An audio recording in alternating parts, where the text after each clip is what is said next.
Hello, ladies and gentlemen. Welcome to another mod stream. It is, of course, the 21st of September.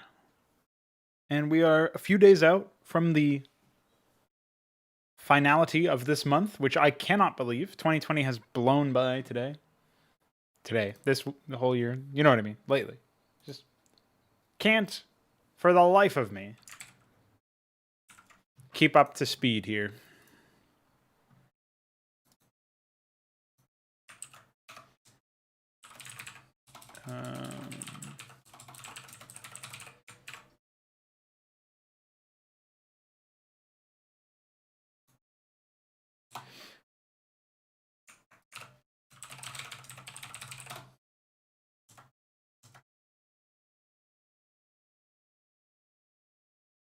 Just waiting to find some additional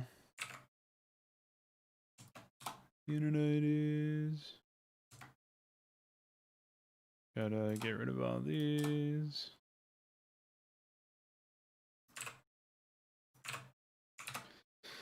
So that I can build the plugin in the wake of adding some stuff from yesterday. Now, iQuare has informed me that there's been some updates for the plugin that should address some issues we were having. So we'll say fix savant iScript. I think it was like image shadow. Let me actually make sure that that's even something that was in need of fixing, because I don't remember.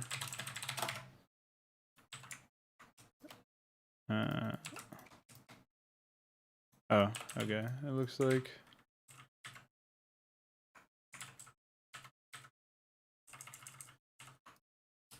-5 was actually intended. So I'll go ahead and close that for now.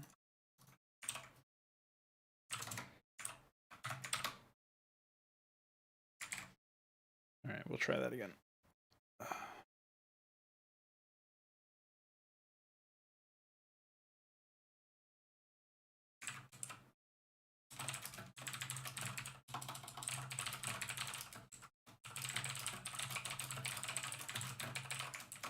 So, first of all, Veek says that he's done the changes for Essence Drain being removed and worked into the, like, as a passive, basically.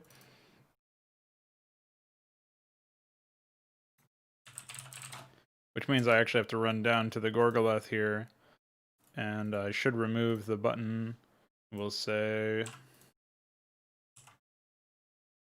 yeah, we can remove that as well. So we'll just say probing incisors. We have to rewrite the string for that. So we'll jump to probing incisors. I think I actually had a pretty concise write-up in the new game state document.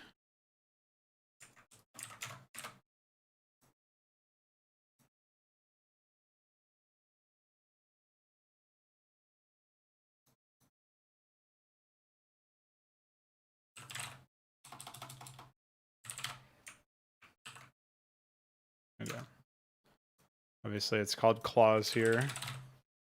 Change this, incisors.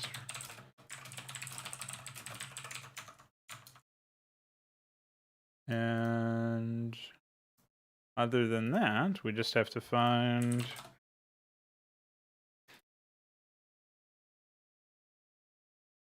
that and just remove that from the option. And close.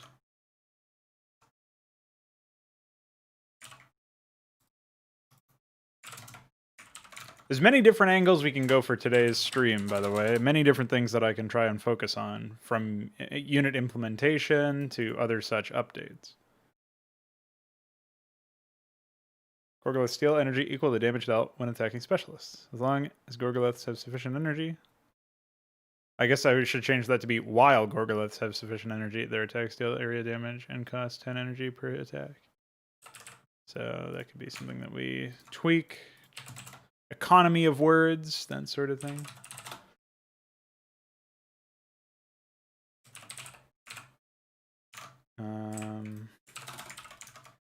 Other than that, I actually wanted to test that. So the stuff that iQuare put together was fixing like a rare crash that we have to we don't really know the cause of it, but we can at least fix the idea that it crashes, and maybe it'll print a debug message now or something. I'm not really sure. It might just do nothing. Either way, here we go.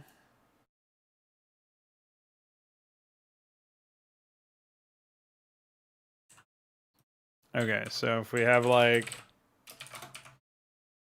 oh yeah, I guess it should be the other way around. So it's like,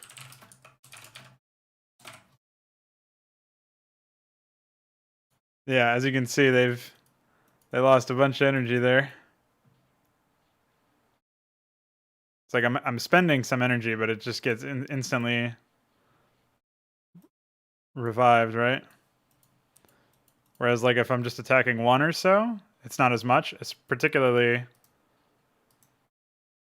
I'm not sure why I wasn't draining energy. Oh, I probably wasn't draining energy because I was dealing exactly 10. So of course it would look like I'm not spending energy at all.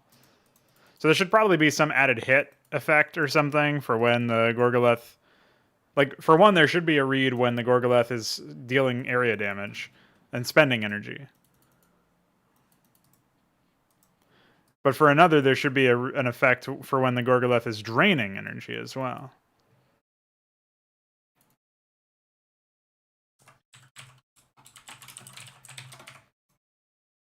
So like in this case, this guy's only got 20 energy, so we should be able to see it. Oh, that guy got enough energy back to cast it. Oh, there you go. So yeah, that makes sense, I suppose. I forgot that they have Psystorm by default, so I wasn't expecting them to cast it. That's pretty cool. So Mutas dozen.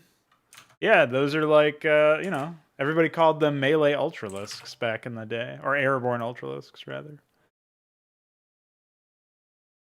Yeah, I like the air quotes.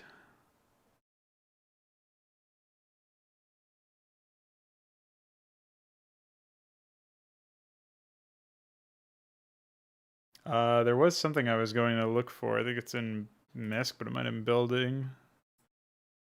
It's for iQuare. He was just asking me for a computer terminal, and I'm pretty sure there's a structure already made for this. It might look a little ugly, but we'll take a look.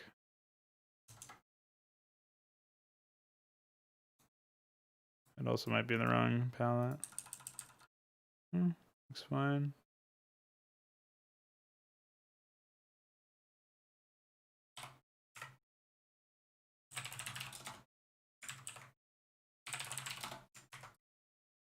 Just process this real quick. I can't afford to actually make these graphics myself, particularly since, oops, I'm working on all this other stuff.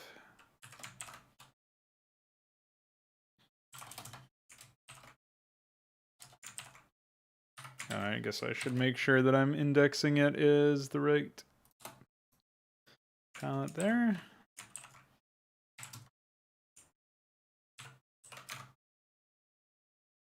And how many do we have? 6. We have a truck, a very loud one, careening into the side of my house. So how you doing, Muta? Haven't seen you around in a bit. Hope everything's going well. Last time we talked, you said you were real busy. Things evened out at all? What the fuck? So is this just not indexed at all? Was it a lie? Oh.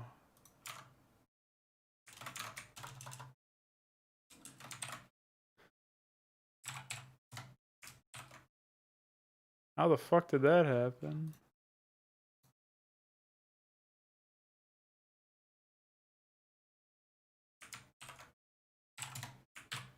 That's like a real botched scroll wheel job or something.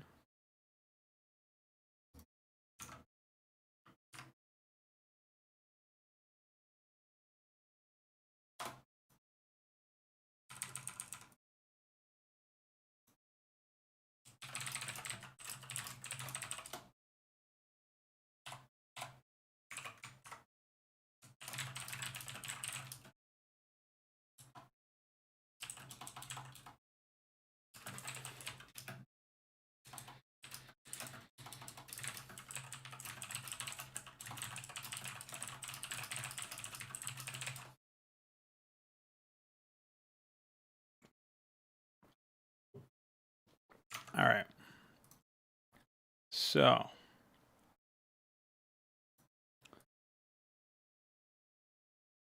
let's take a look at where we're at. Do we have the Gorgolith change in here? Yeah, so this should be essence string, ability removed. Okay.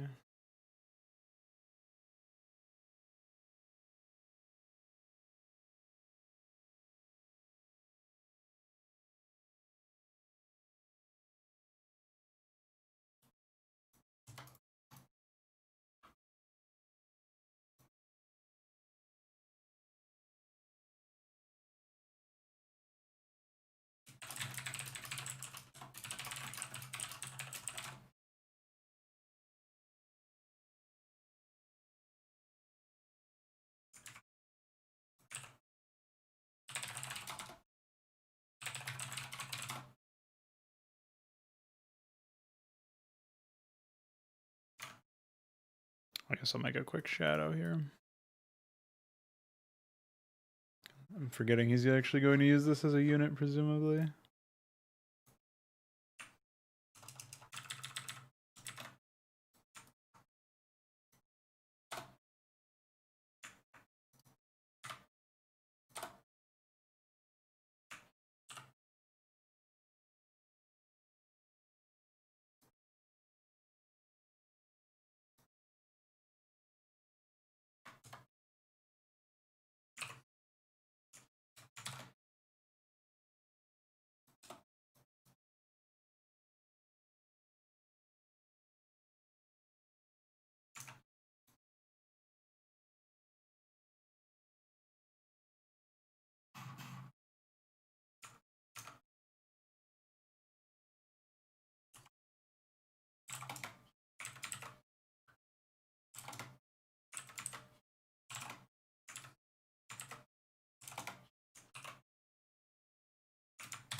I guess I'll go ahead and dump this into my own resource pile somewhere.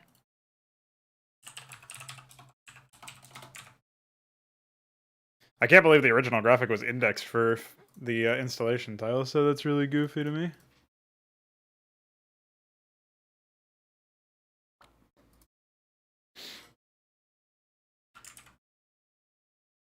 All right.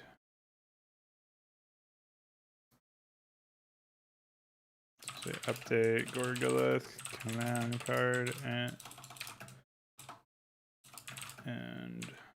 passive string.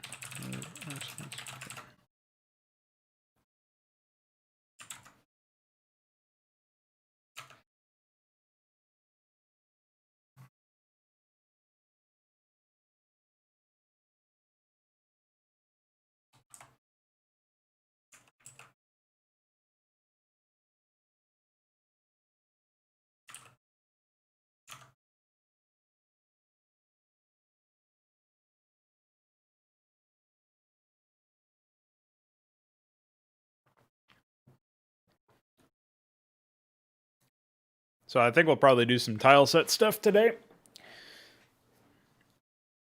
But that does lead me to the obvious determination here that I should most likely jump towards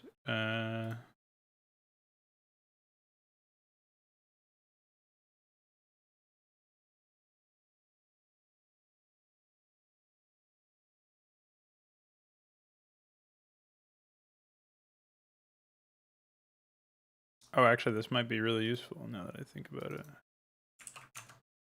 We do dirt cliff doodads.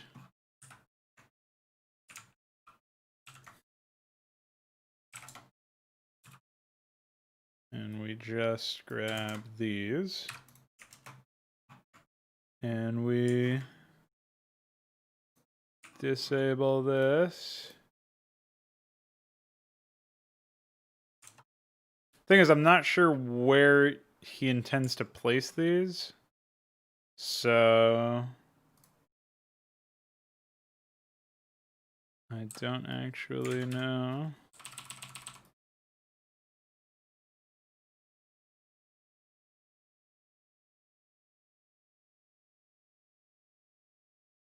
If I should keep like part of the features there with a dirt cliff and all that. Or if that would not be as useful. He wants a team colored version of this. I think probably the best way to do something like that would be to use a gradient map and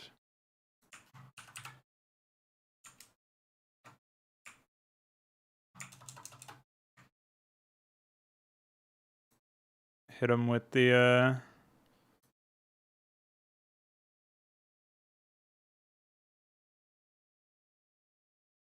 control panel over here. That's probably what I'll end up doing. Right now I'm just smoothing out this area because it actually matters what is created in these areas instead of it being something that blends with everything else.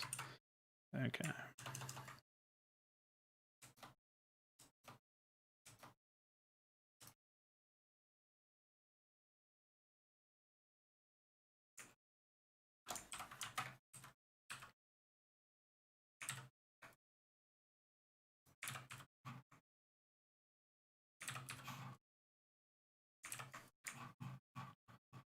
So we'll save this as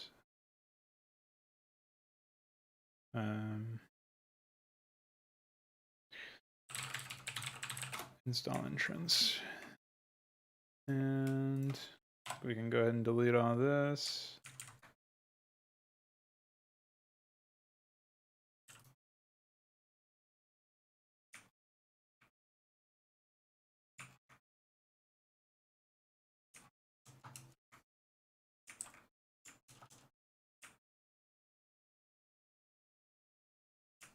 Am I really only noticing that giant block for the first time, or was I missing something?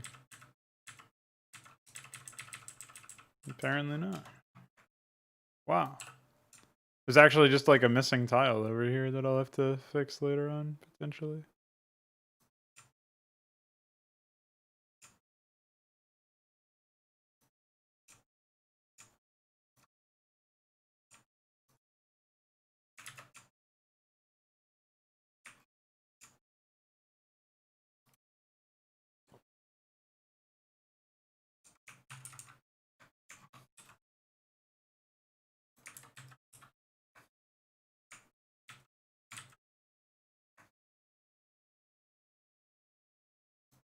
Oh, I see what happened here.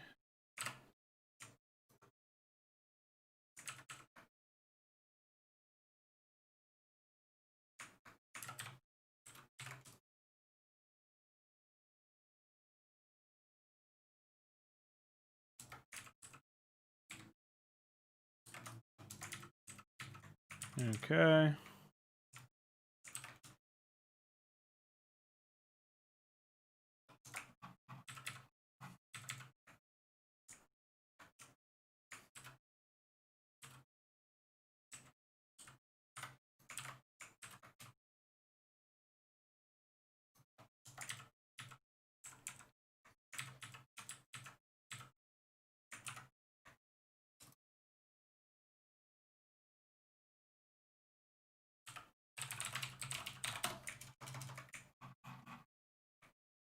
Just can't believe that there was just a giant hole this whole time that I didn't notice.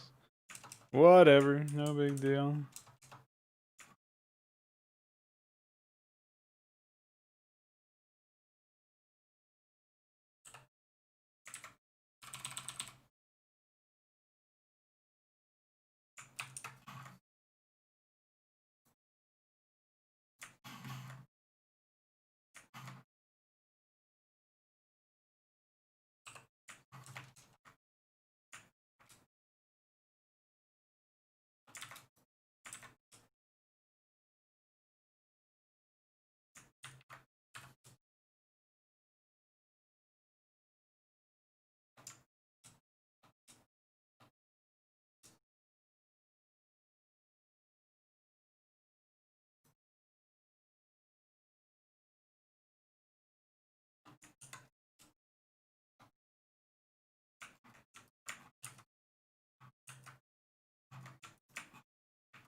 Now that's a powerful vibration.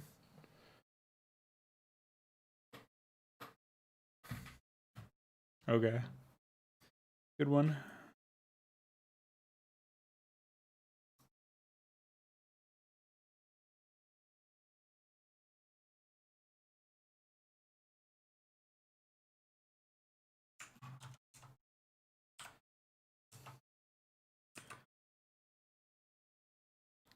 All right, so far this is something. I think I'll make it a little bit brighter though. And we'll sort of do that.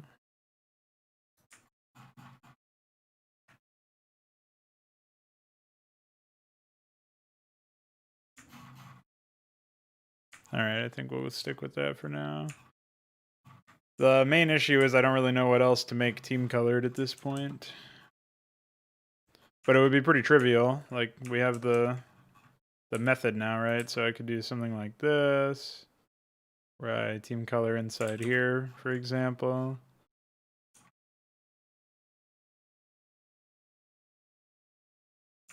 Maybe up here, this top strip.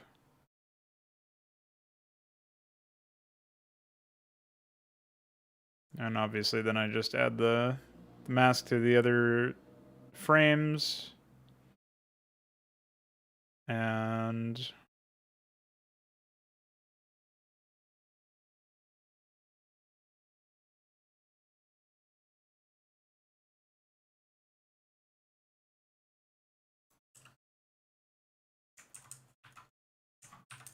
add the mask to the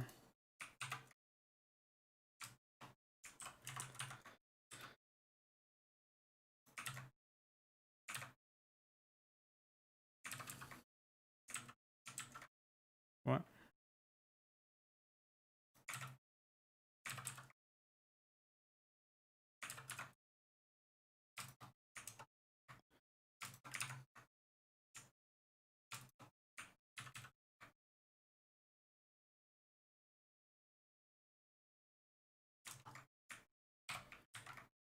There you go.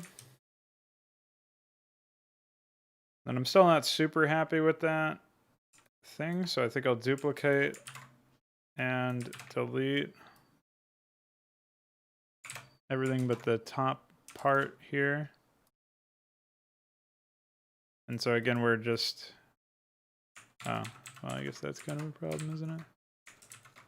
So I would take this and I would say mask out the bottom.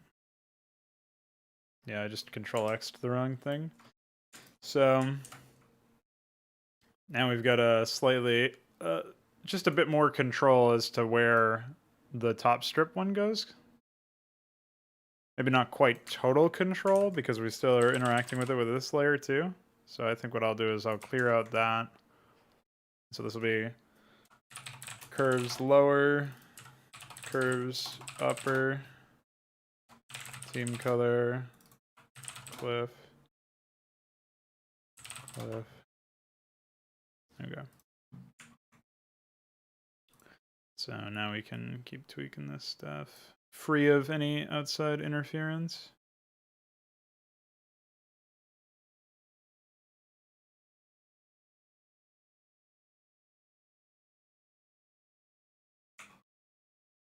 And this might be the best we can do on short notice.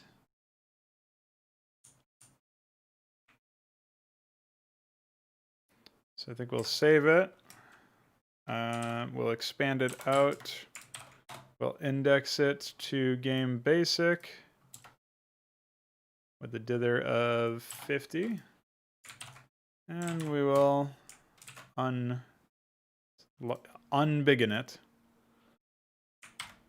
And then we get to do this, where we say install entrance 000. Install entrance 001. Install entrance 002. Install entrance 003. And then otherwise we can have the install entrance master, if you will.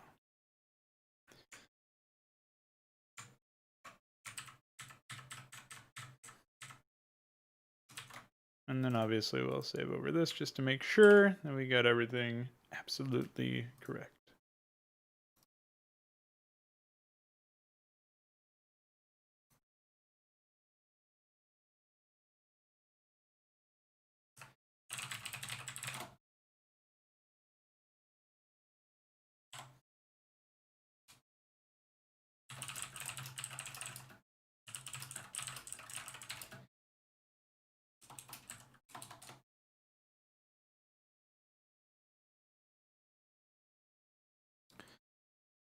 All right, so take that off the list.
So that's Space Catwalk Ramp.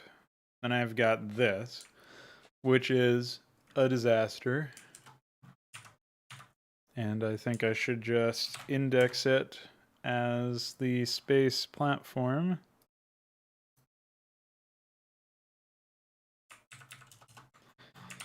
And I guess we'll save it as catwalks space.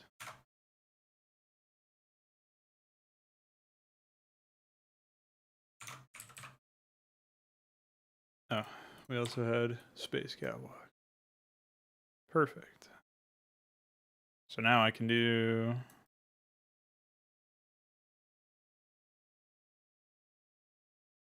It's game basic. I just sent it to you.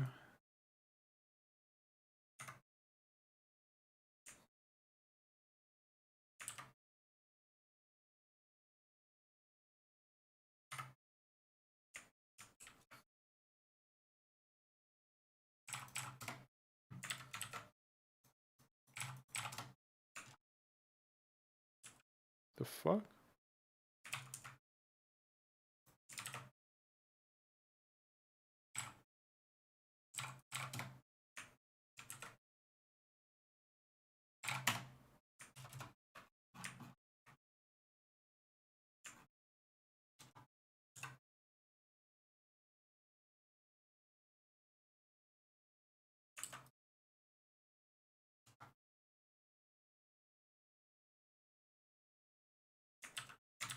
I really don't know what the fuck is going on here. So we have...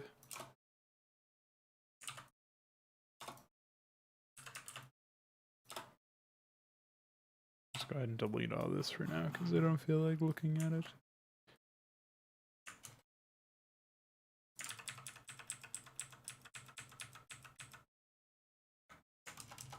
Oh, wow. That's impressive.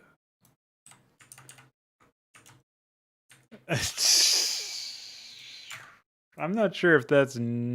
That's probably not... Okay, that was just the canvas being dumb for whatever reason. I don't know why. All right. Let's try that one again.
Amazing. Yeah, I was thinking about that for the Jacobs installation, though, that there would be some sort of system in place for that. But obviously, it doesn't matter now.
Right.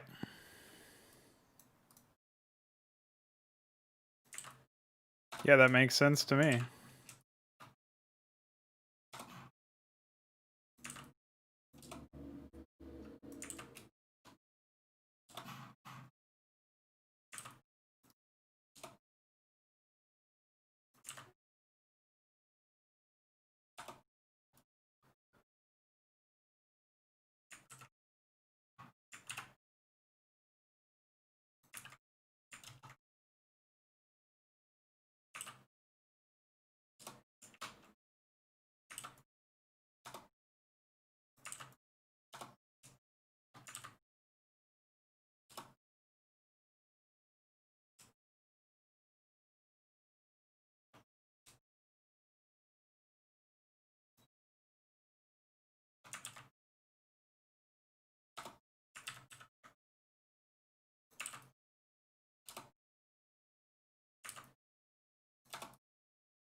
It's a neat little mechanic.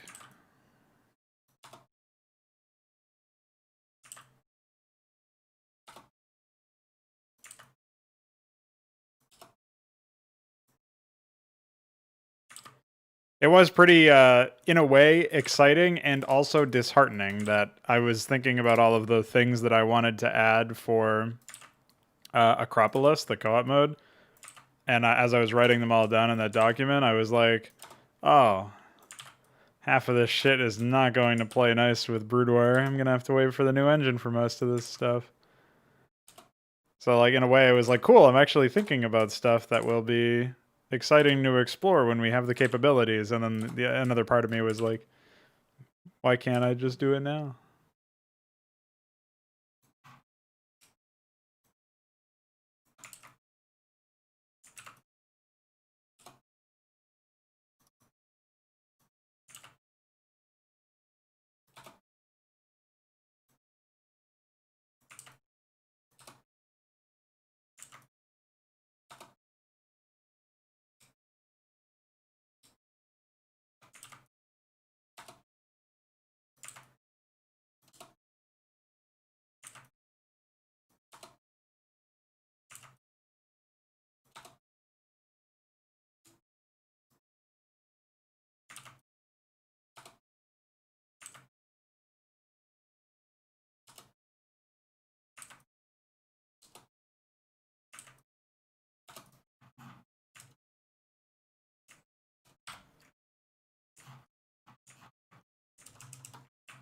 Apparently, I just neglected to fix this stuff over here.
Yeah, you might get nooks and crannies error, in which case you're pretty much just fucked.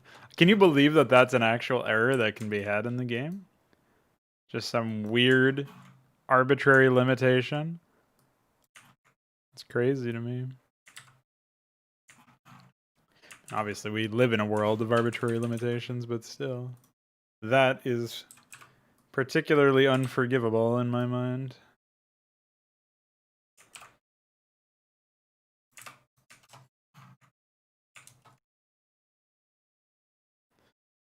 Yeah, good luck. I was going to try to improve the pipes by making them connect to some of the other tiles, like the dirt cliff tile. But and maybe I'll have time for that, but I'm not betting that it'll be particularly successful.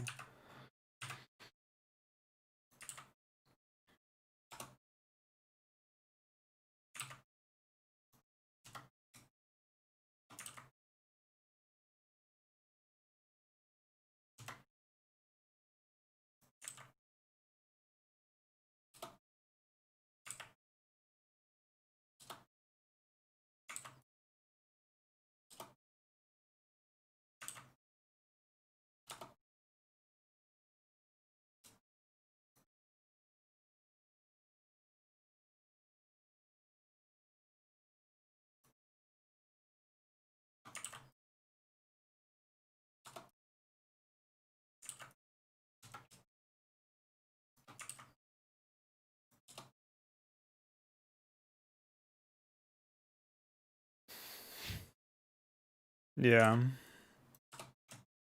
Theoretically, any map can suffer from it.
Wait.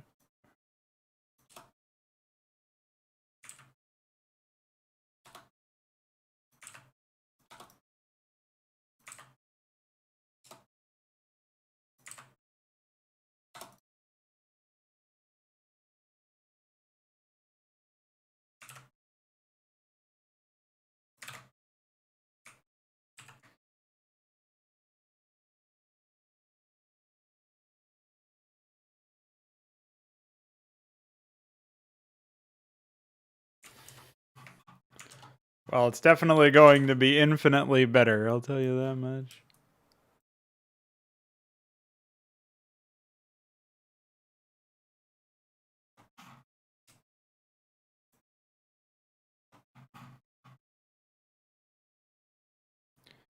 I mean, just think of all of the time that we've spent sitting here trying to make content in these horrendous conditions.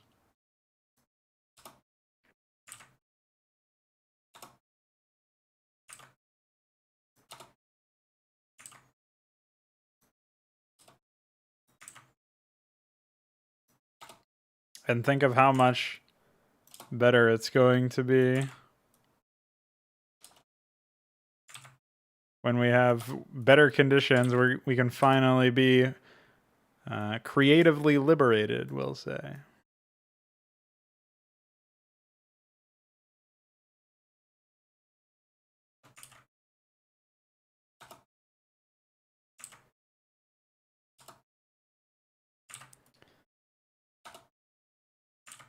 It'd be way less burnout, I think.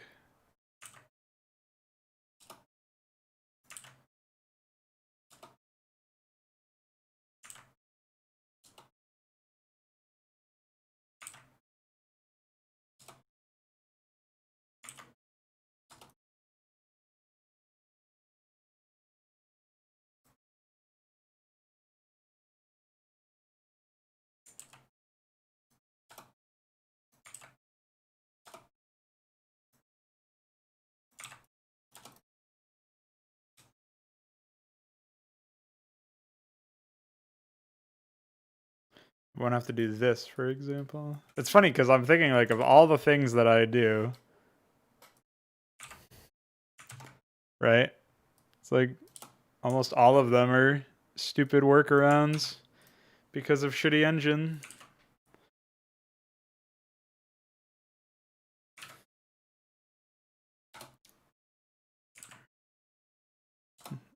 To think that it has the potential to fall away once we have our own engine. Pretty exciting.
All right.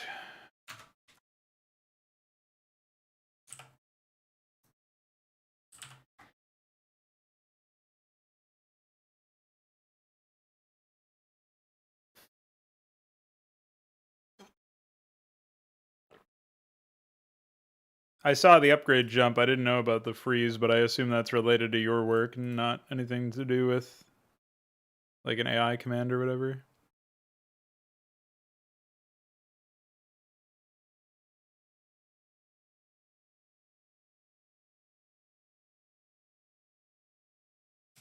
Wonder if there's enough space for this.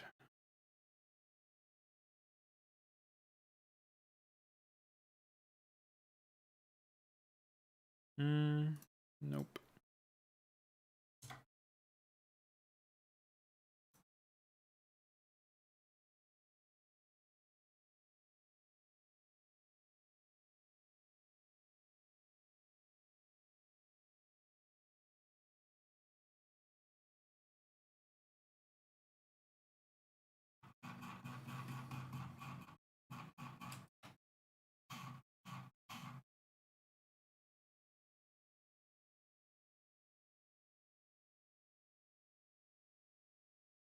I actually don't know where all of the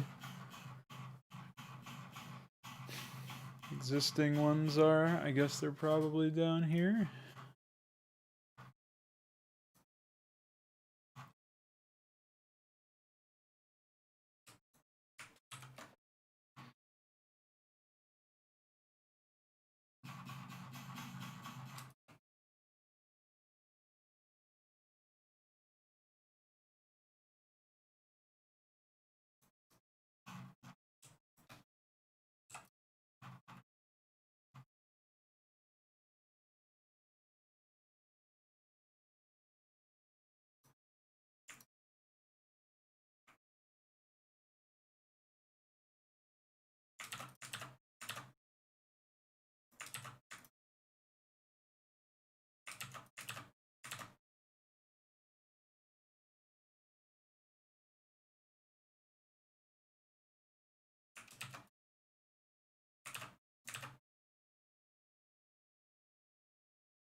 The Beaver says missing green pixel middle top left. You're gonna have to be a little more specific, homie.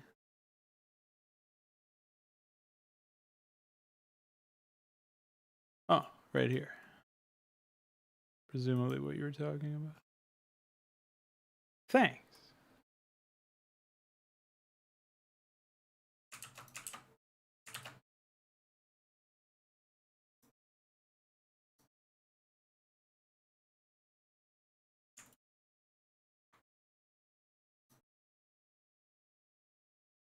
I'm not actually sure if I should be pathing this or...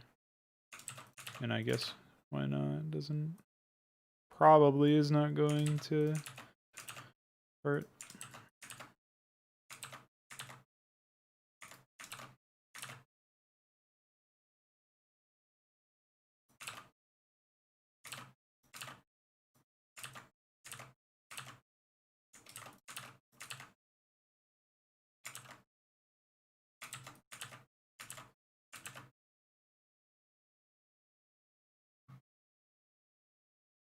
How does it feel to be a 3-er, Iquare?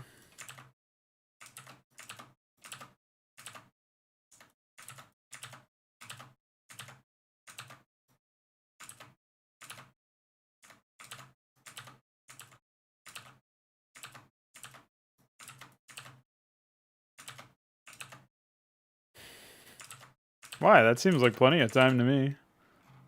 Not even a prank either.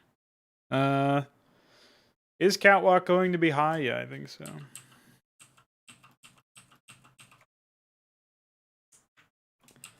It will feel pretty epic when we have something that we can use as content generation. So I look forward to that at least.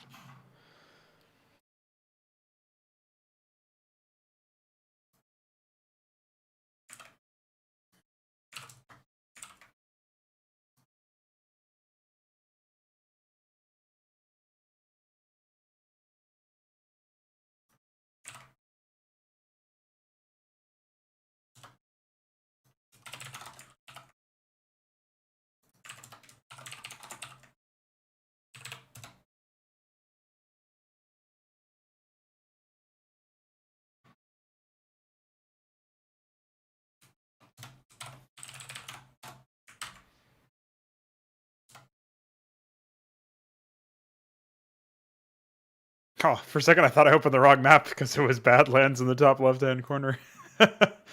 Destroyed.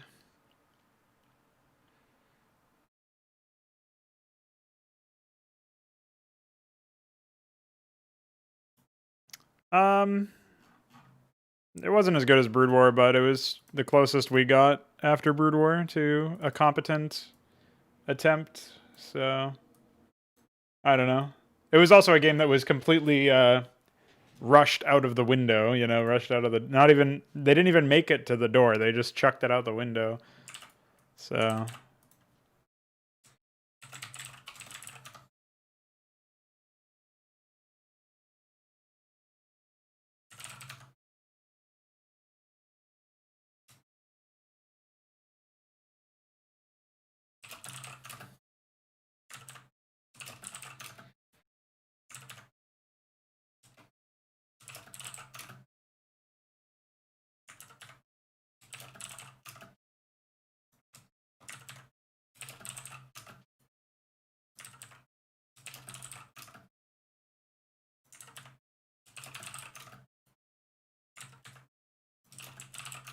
I don't think there is actually a difference between any of these, but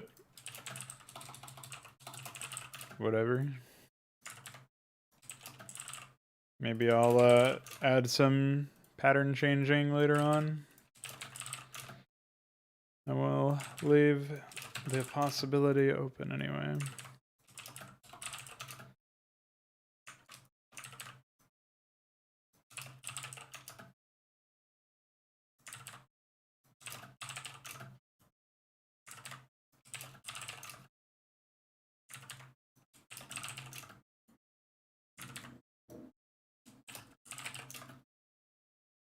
I didn't bother trying its editor, but I'm not surprised to hear that it's terrible.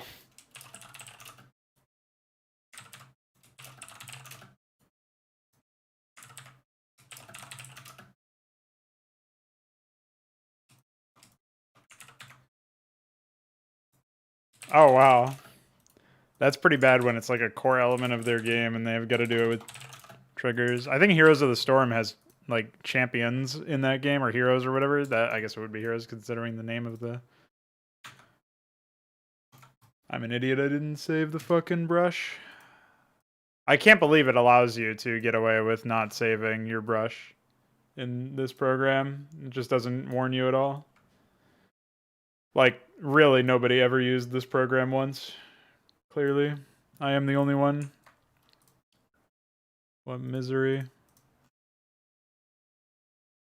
Pretty sure I didn't save it anyway. Yeah, it would be up here. It'd be above everything else.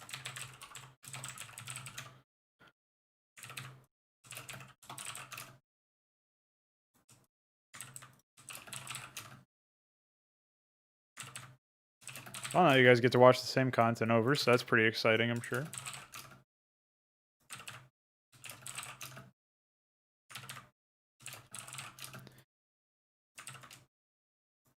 Like, either you require people to save and warn them when they have unsaved changes, or you automatically save it every time changes are made.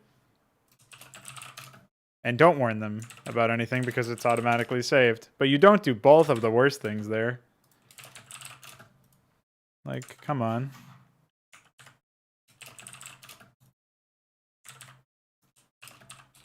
It also doesn't even, like, alphabetize until you reload it, which is pretty hilarious. Which is why it's all the way at the bottom. When I was just talking about how it would be at the top. But whatever. I've complained about the brush palette a million times now because it's just that bad.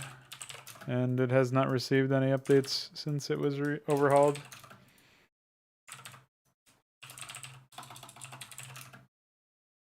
Just the idea that I have to retype it every single time. And obviously can't copy paste, because if I don't copy paste in the first place, then it doesn't read my brush contents for saving it. Means that I can't name this stuff easily. Can't rename stuff. Can't do anything. Yeah. I've asked him to fix literally everything in the entire program, so of course he has not responded to anything I've said about that. The only time he does anything is if it's low effort, and also since like he can't come up with a counter argument for it. So I've really got to pick my battles with that guy, unfortunately.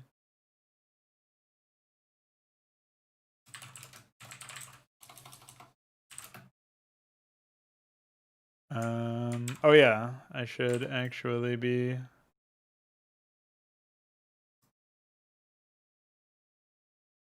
adding these.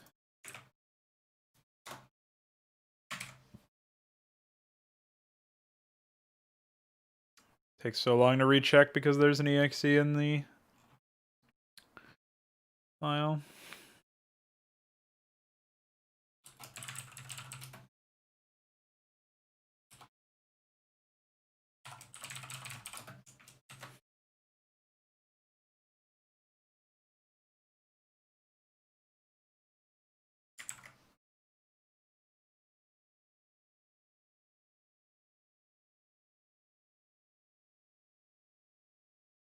I guess I should start opening those by default in the brushes as well. All right, well, we still have got to do some more tileset stuff, but I actually don't know where I want to go next. I don't feel like working on this map right this second. There's a lot of tiles I need to make. I need to make the cliff stacking for high dirt to medium, or medium dirt to high dirt, and then obviously low dirt to medium dirt. I need to make a bunch of custom tiles for shit like this, where it's blending between the different tile types.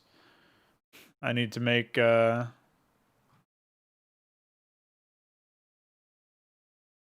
lot of stuff.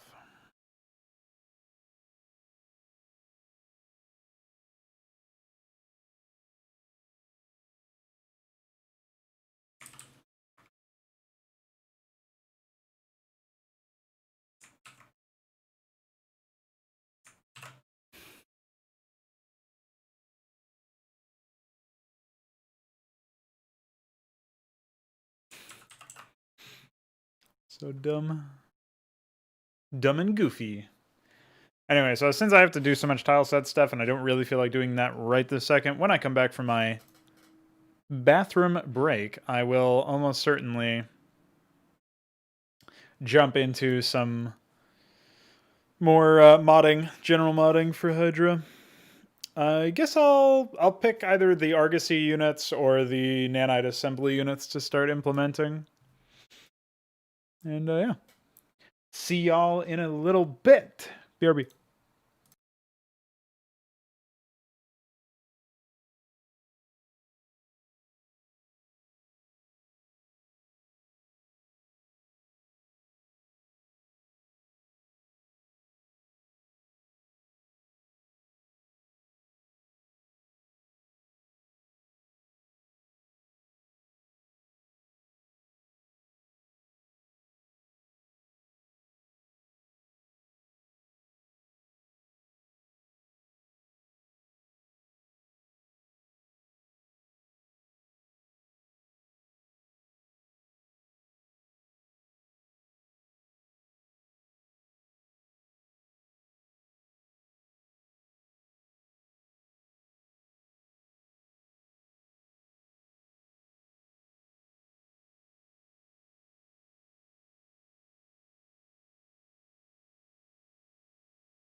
I have returned.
Alright, I just sent a bunch of shit to Ikeware, so now whenever he gets back on, he'll be able to enjoy that.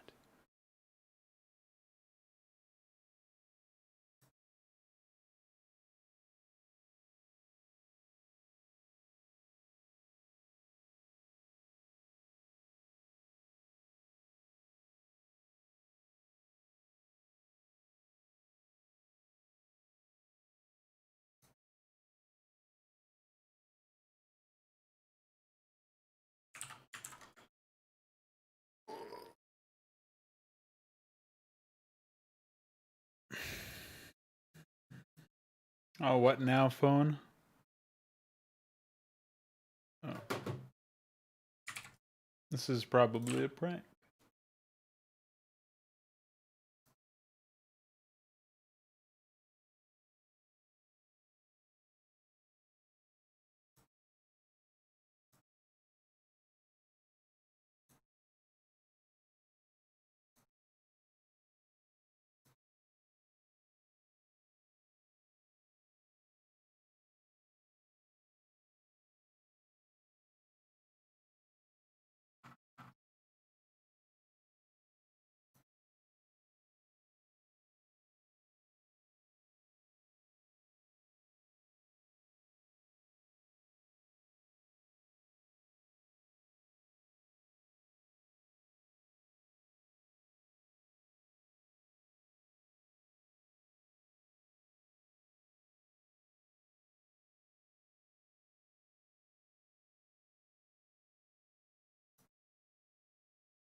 So let's get some work done on, I guess the Protoss stuff. Those guys are going to be a little bit more reasonable, I think. So we'll jump into the config and start writing some shit down.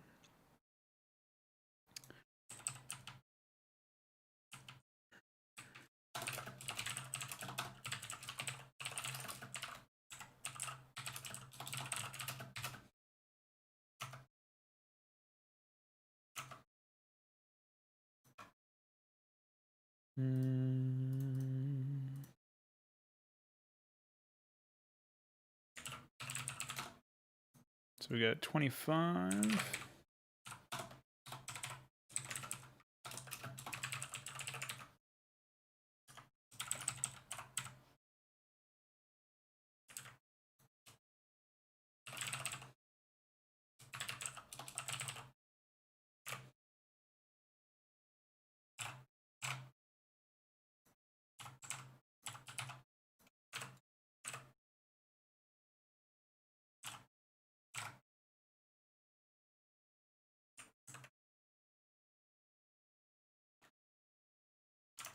Now the thing is, I'm pretty sure the exemplar, I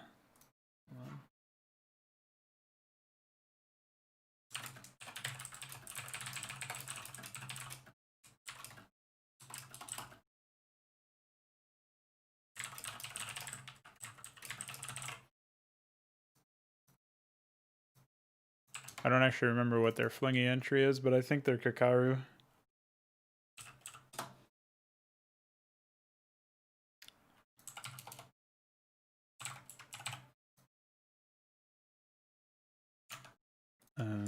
14, 13, 17 is what percentage? 15, 50.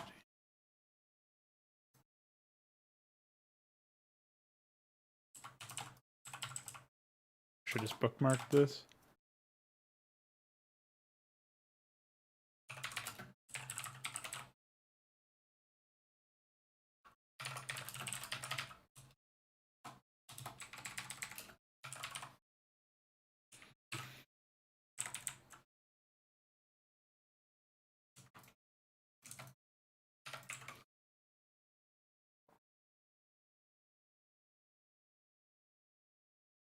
Might not actually be the correct math, but I'll take it for now. So with that being the case, I think it's okay if the Gladius is that. But for Empyrean, we've got a top speed of 853. So maybe 1200 for the Magister. Or maybe we can keep it 1413 and see how that plays out. We'll say 96, 17067, 18 turn radius, 24 movement type, 0 for Flingy. And then for the Gladius, we'll say, yeah, turn radius is 40. Oh, I guess 30 is actually fair. I don't know. What did I do for Valkyrie? I did 20 for Valkyrie. And 20 for dropship. I don't know if I did 30 for anything. Might be its own class of thing or whatever.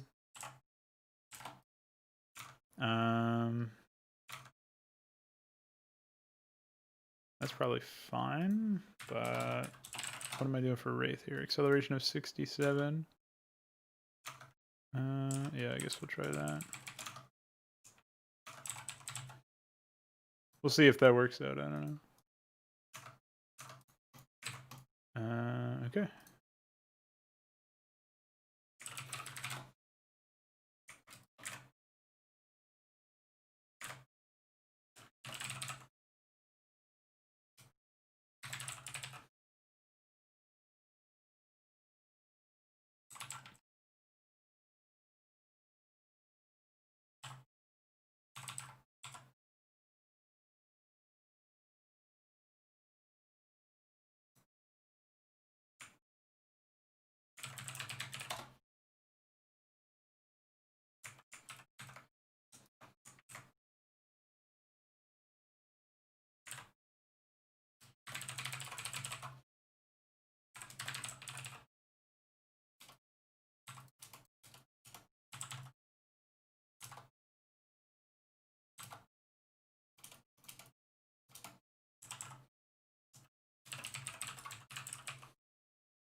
All right, let's slap these in here.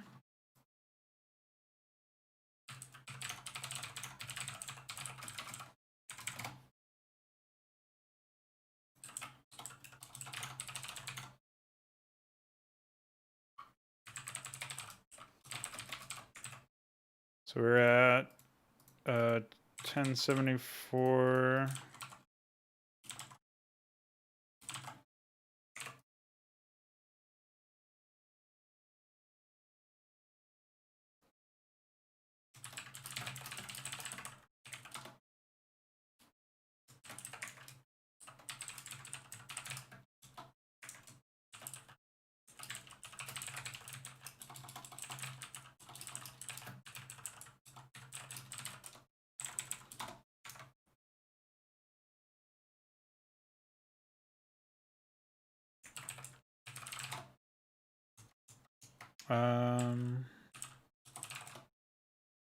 Copy over the Aurora. 472.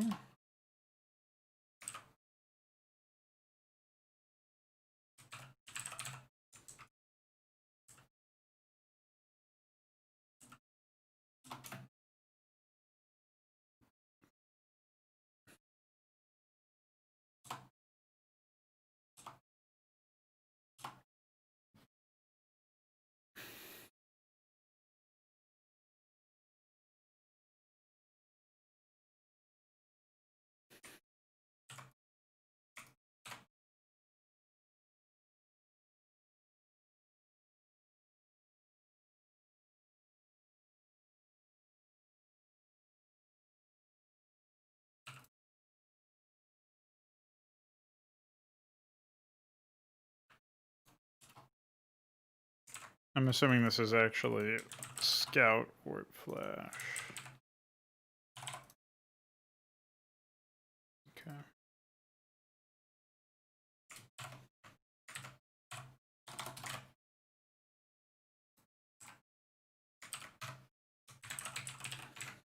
Now the difference is there is going to be an animation for the Magister's attack, but that's not that big of a deal. So we can say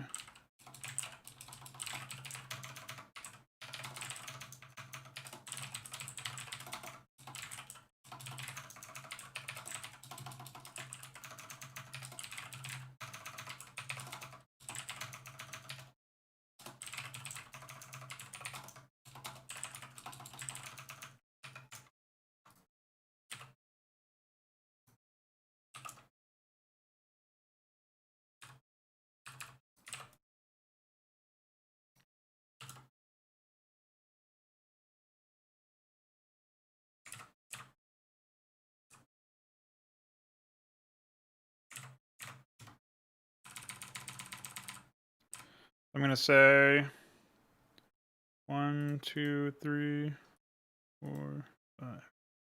Oh, it's pretty much instant, I guess. And we're looking at 4, 4, yeah. And then I can loop right back up to.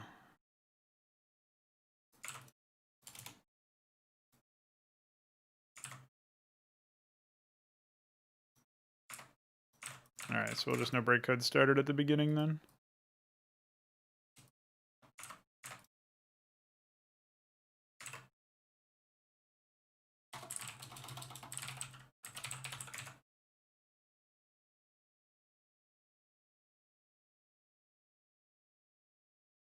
Okay. So here we have, forget what the ice script is, 472 and 473. And we're looking at 1137, 1138.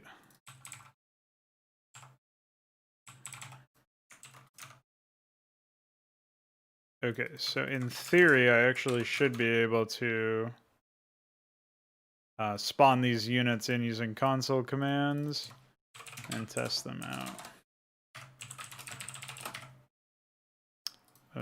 Oh, I will not be able to do that until I actually edit their unit stat, of course. I don't know how I could forget that. Because some of these units are like siege tank turrets or whatever. So we'll go ahead and grab the scout entry.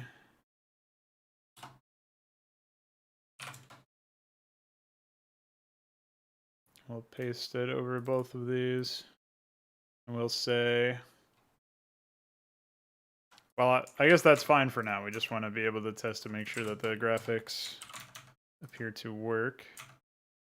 And then I guess over in Firegraft, I should actually open up these entries, make sure that their status preset is correct. Yeah, it looks like those are all normal units or whatever. Okay. So let's close that for now. Let's go on another rampage of converting a bunch of graphics. And we'll try that again. Spawn Magister. So yeah, obviously the only issue is, besides the selection circle and the engine, like a single issue that I'm seeing here is command card, obviously, but.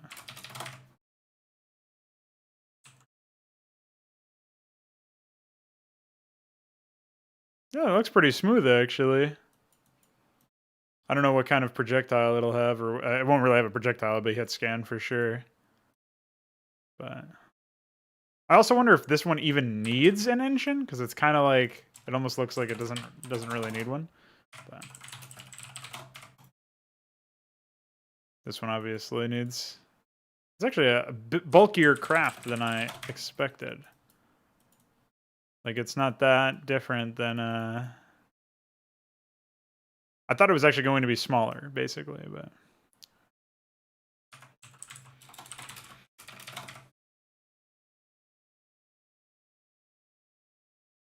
Okay.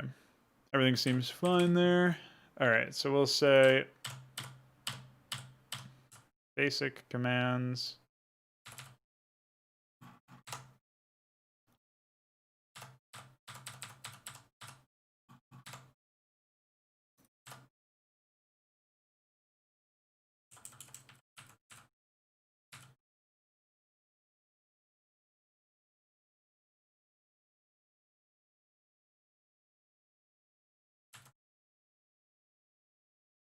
Do I have 2 entries for the Gorgon, or oh no, I just scrolled way up higher than I thought I did.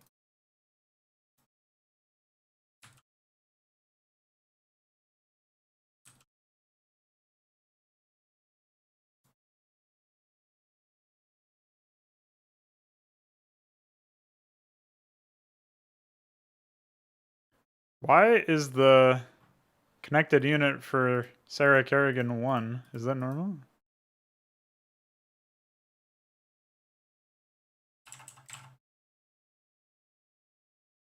I don't think so.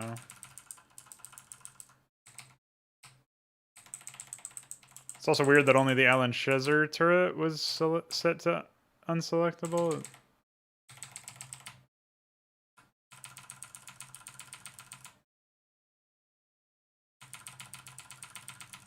Yeah, I don't know. I don't think I've ever seen that one before.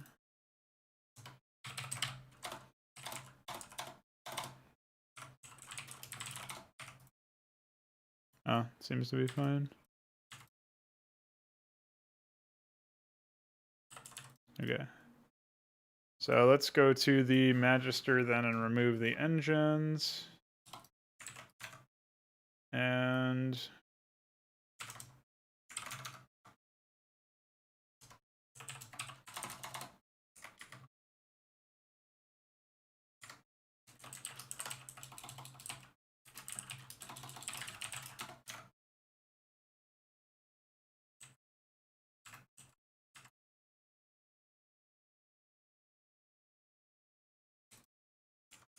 probably will remove the hovering. Where'd the Madrigal? Okay, so now that we have that going for us, we can jump into Firecraft and actually set up the units. So, like with the buttons or whatever. Oh yeah, that is something I forgot to do as well.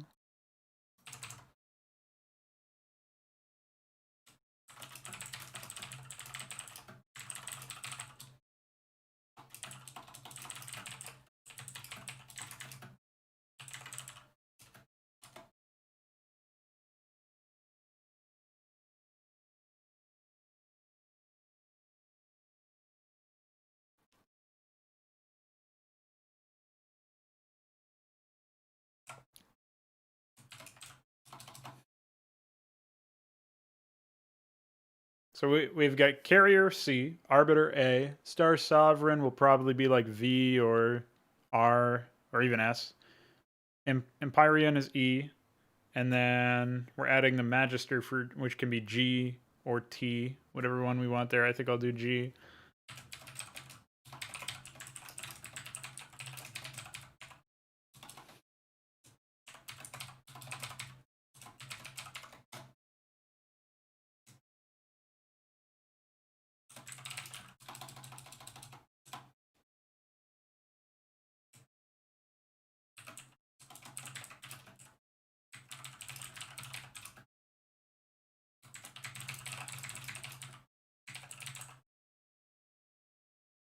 Although, is it targets or is it units? I actually don't remember.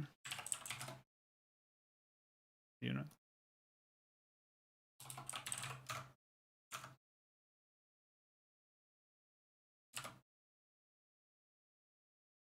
So here we'll say warp in Gladius.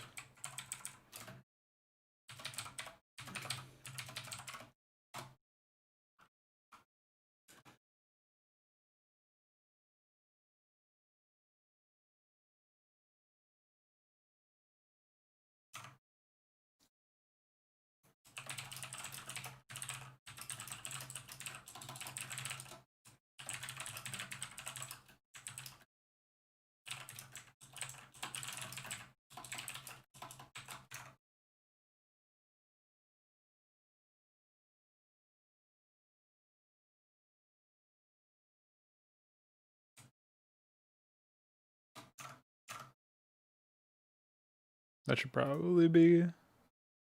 Oh, I guess it's probably fine to be considered that. Although, wait a sec.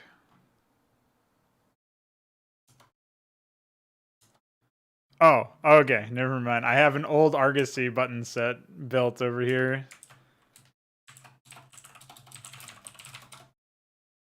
That was really confusing because I was like, wait, I didn't want to put exemplars over there.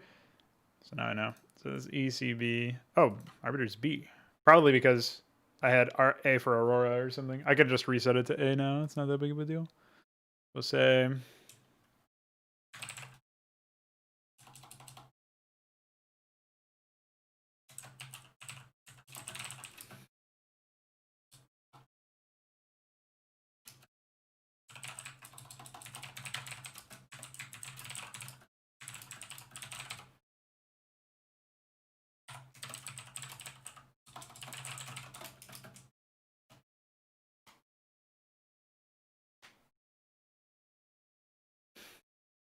Thing is, I don't know what to make the Gladius require. Because at this point, we're kind of muddying the waters since we can't add any more buildings to the stellar section. So either I start making some units be a bit more interdependent, like, oh, in order to build the Gladius, you might need something from the Templar tech tree or the Robo tech tree. So that, like, some things are responsible for unlocking multiple units, but not in the same branch. So it'd be like, oh, the automaton register can give you access to the Gladius or something. But, like, that's just an example. I wouldn't necessarily do that.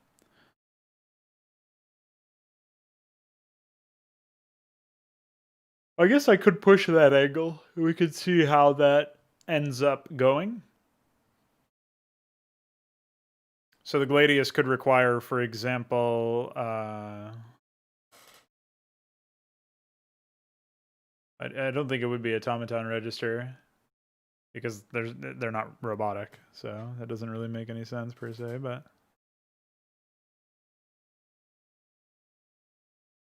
I was actually thinking of implementing a really light fighter, spammable fighter type craft for Protoss. That would be like even more spammable than Aurora's in theory, but it would actually be coming out of the Robo facility. And it might also require, like, maybe that would be your default unit that you could train from the like, you could train the shuttle, right? But you can also train this unit from the start, and automaton register would still unlock simulacrums, and that would give you some combat capabilities from the get-go. So I think I will be doing that. That'll be a vassal is what I'm calling it for now, but I'm not sure if that's going to continue. And then you'd basically have like automaton register into synthetic synod, and that would give you simulacrum into reaver. But then there would be observatory into strident stratum for observers and clarions, and then I'm thinking there's probably going to be like another unit that gets added for that tier. So so basically you'd have eventually like 3 deep in terms of the Robo tech tree, in the same way that you have it for the gateway, like the Templar tech tree and the or branch, I guess, tech branch.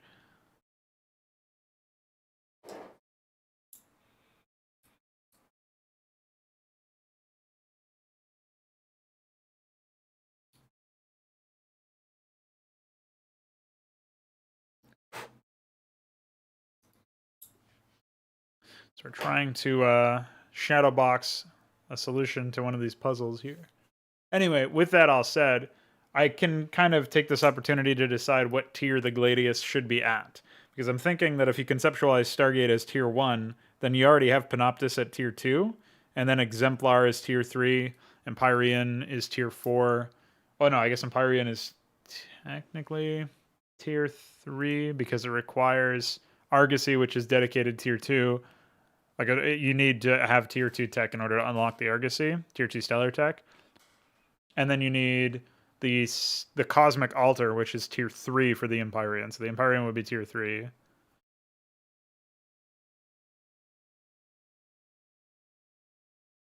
I'm not sure then what you would get for unlocking. Like, that's kind of the weird thing about this is we're talking about segregating some units off into the Argosy instead of the Stargate. So if I hop in game, it'll probably be easier for me to make this point.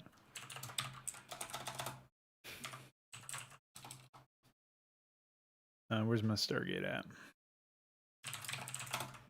So here we've got a Stargate, and right now I can build everything there, but obviously the Carrier, Arbiter Tribunal, or Carrier, Arbiter, and Empyrean are removed. So forget about these 3 buttons here. So all we can build right now, obviously I'm adding the Gladius in, Aurora, Corsair, Panoptus, Exemplar, Gladius. Corsair and Panoptus are tier 2. They require either, like, this enables Corsair as the Astral Omen, and this enables Panoptus as the Stellar Icon. Obviously, one is more expensive than the other, but the Corsair one is a bit more gas intensive. And then, as a result, Corsair's lost 25 gas cost to balance that out so that they're a little bit more approachable, spammable, or whatever you would call it. I might actually look into making Auroras cost 25 more minerals, but only 1 supply. That was another thing I was thinking about, but that's kind of beside the point. The idea is that now we're looking at a situation where you have tier 1, tier 2, and then you go into Exemplar requiring a tier 3 stellar structure, right? Which is what this is. And then also Empyreans requiring a tier 3 stellar structure, but you can only build those over here at the Argosy. Obviously the Magister is not added yet, but that would be something that would be here. So I'm just trying to shadow box like what the best approach for this sort of thing would be. Because Arbiter Tribunal and Fleet Beacon are tier 3, and only like basically what I'm getting at is we have 3 tech structures that unlock units at the Stargate, and then 3 tech structures, the Cosmic Altar, Arbiter Tribunal, and Fleet Beacon that unlock units at the Argosy. So Magister is by default available. Star Sovereign will require both Fleet Beacon and Arbiter Tribunal in order to get, so that you've got 5 units at the Argosy, and then you've got 5 units at the Stargate. We got to figure out what the Gladius actually gets unlocked by then.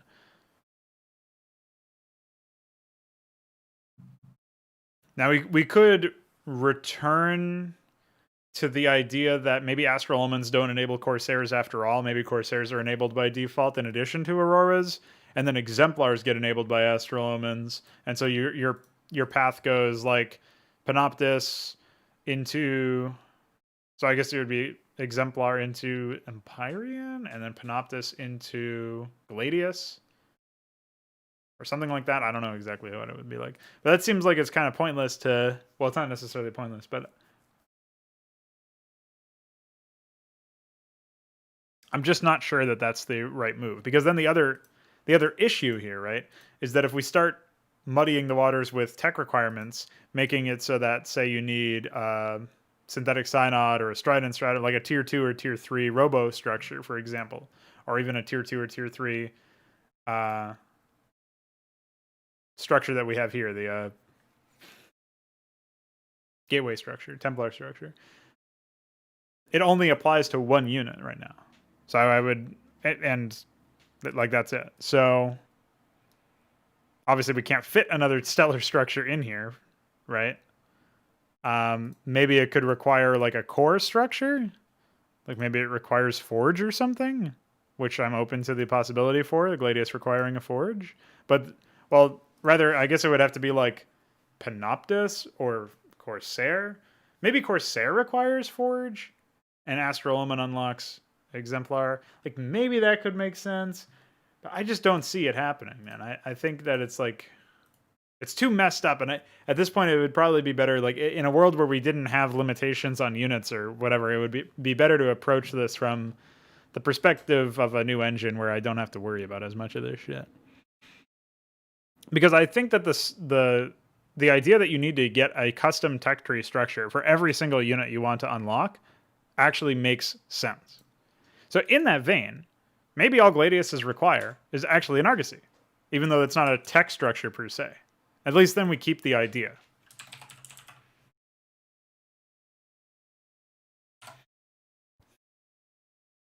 It doesn't really sit very well with me, but at least we keep the idea. So, having said that and worked my way through that, now we can jump over here to the Stargate. And we'll say, remove this, and this, and this.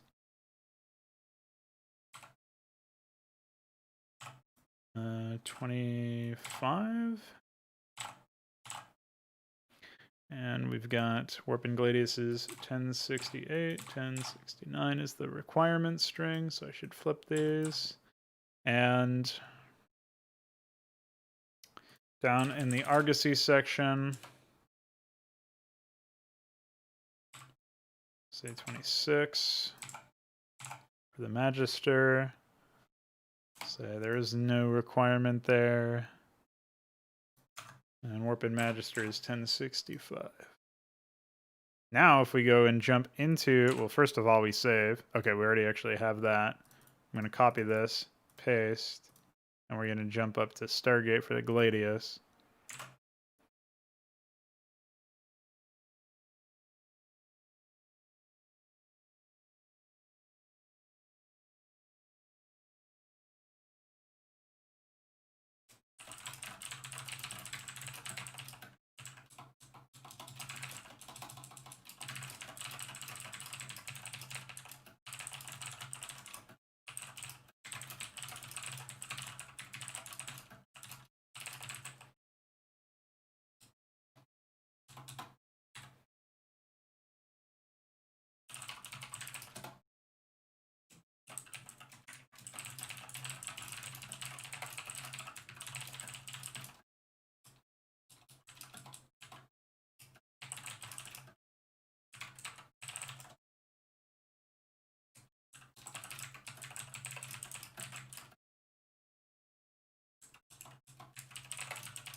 Oh yeah, and then obviously for the Gladius, we should add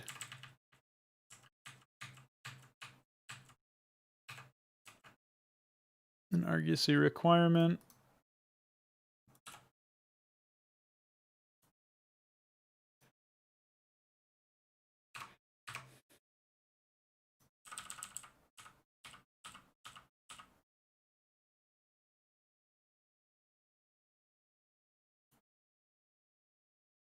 Oh. I already had that over here. God damn it.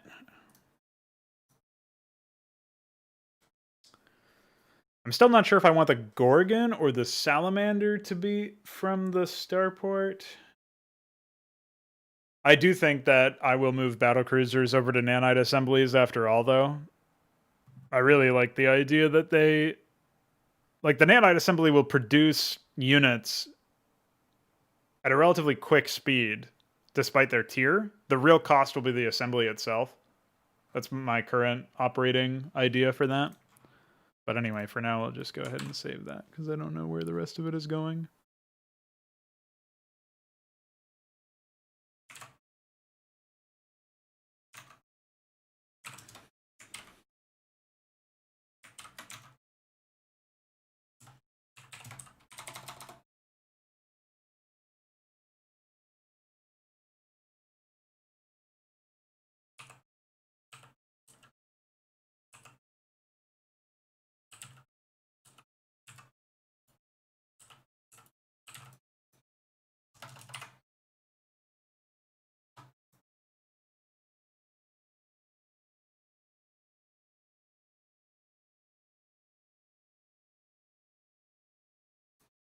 Obviously, I don't have, like, actual unit costs or anything. But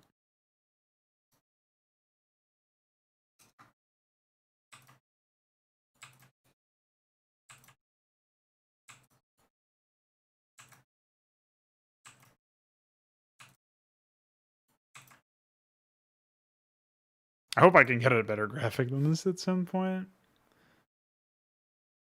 It just needs to be slightly larger, I think. And maybe I can clean up the edges, but I can't make it bigger. Like, pretty much all of the outer lying green shit should be some sort of team color. It just got fucked up on the conversion somehow. Not that big of a deal, though. Oh yeah, I should also be modifying the strings for that. So let's do I don't know why I'm...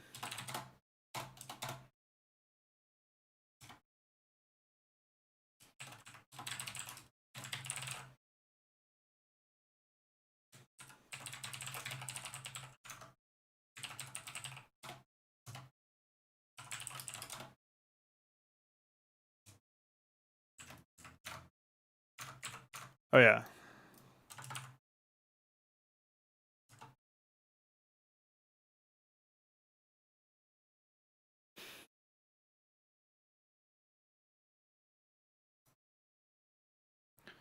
For the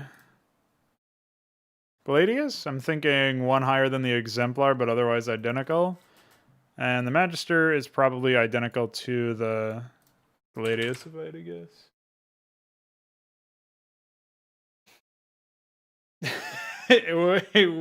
Wow. That's pretty epic.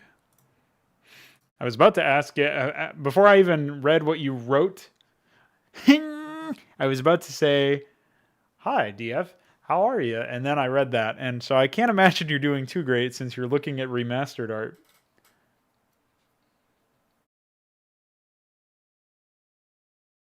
But hi. Yeah, somebody got real lazy, it sounds like.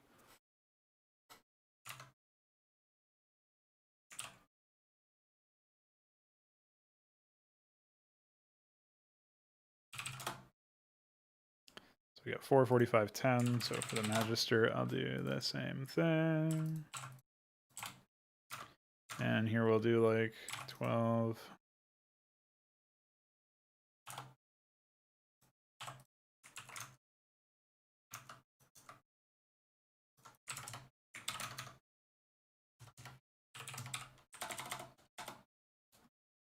Yeah, it's a really goofy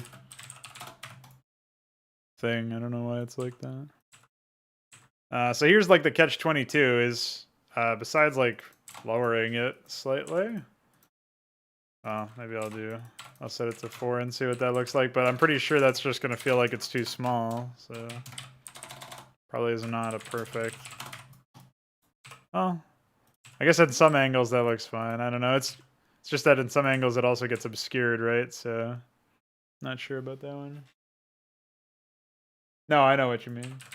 They are really weird with how they did some of the ramps. Like the outpost ramp is another good example that you're very familiar with. Outpost ramp from Ice Tile Set. I always forget that they actually called all of the all of the man-made tiles are something completely different in each tile set. Obviously, they didn't do that for dirt or anything like that. But you had like Basilica versus Temple, and then you had Outpost in Ice, Compound in Desert, Structure in Badlands, and then obviously like Floor, Roof, or whatever in Installation. What was the one in Space? It's obviously like Platform, High Platform. So.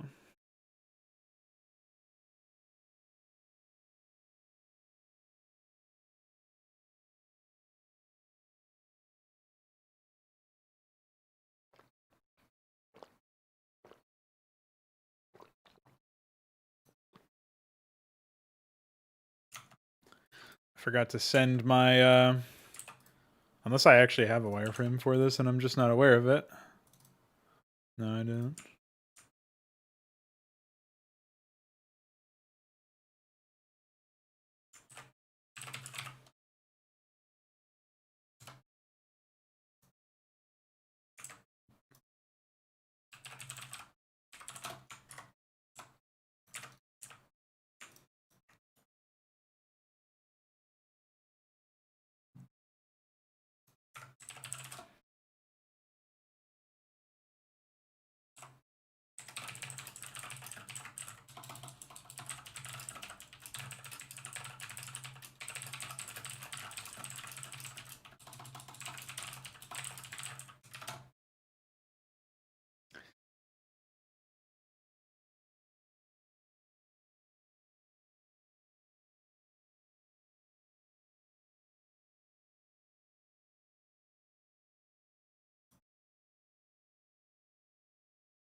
Oh yeah, I wanted to see if Icar had finished uploading those things or if there were any wireframes from the latest stuff.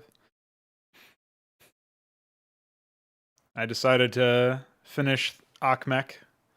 I might actually throw him in HYDRA, but I'm not sure. And then he wanted Gun Truck, which looks a little odd.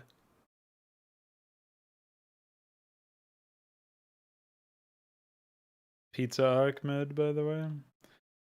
So are you breathing sighs of relief that I'm not asking you to for any more wireframes because we have a Korean man doing them all? It's pretty cool. You must be happy with that. Oh yeah, I forgot to actually do the... Yeah, Gun Truck. That's the original asset name, not mine. That's no Mongo Gunner. Oh yeah, that fits perfectly.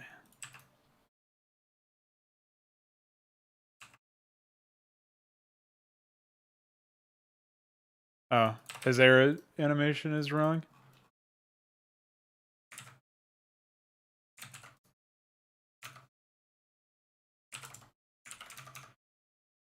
Well, that was easy to fix anyway.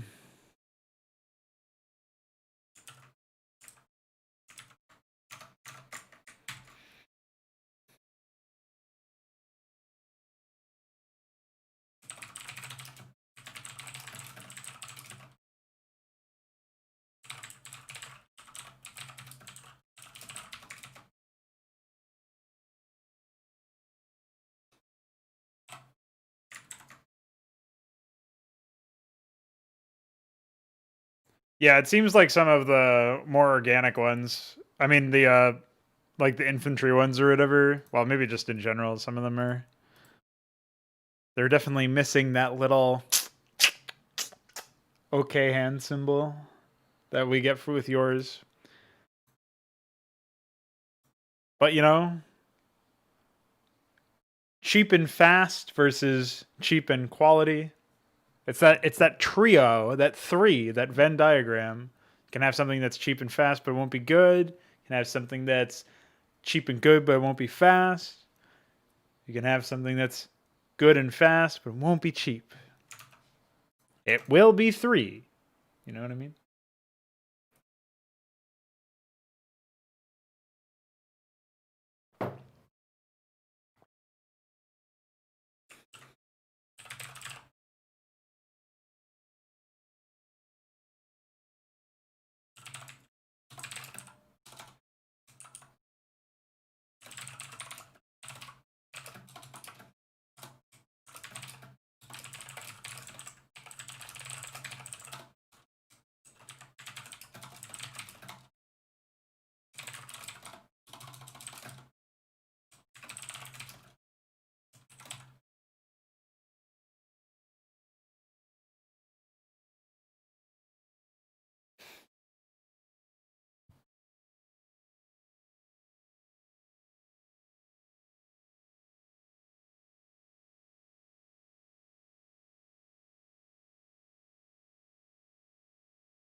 There were actually a few more graphics from Atomic Punk that I saw that might actually be useful. Unfortunately, all of them are missing directions, and most of them are the wrong colors, and my recoloring skills are not epic.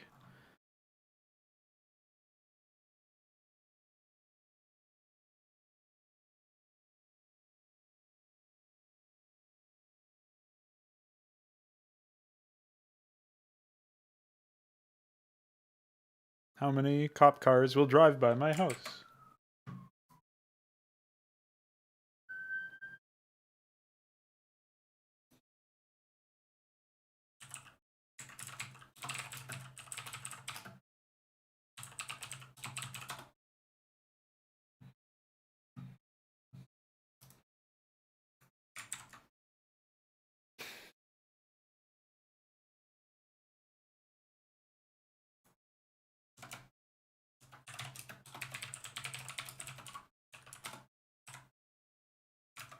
Oh, there's another one. That's 3.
It's good to know that you're hard at work on the ramp again, though. I appreciate all your toiling with that stuff.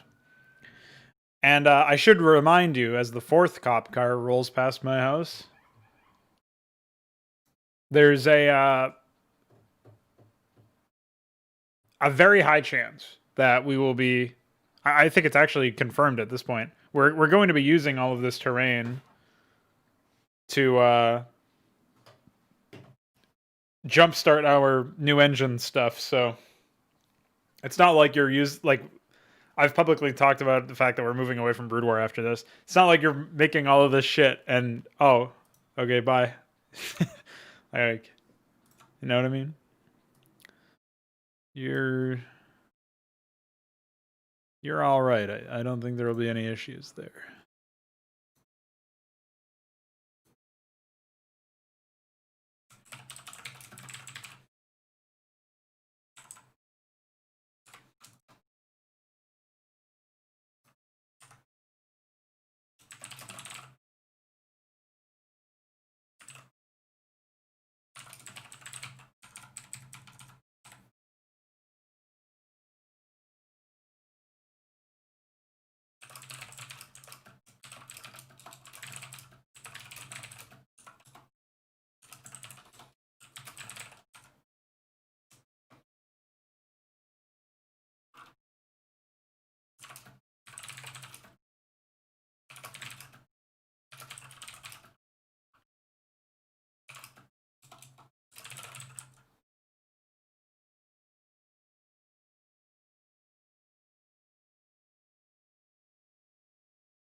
That's true.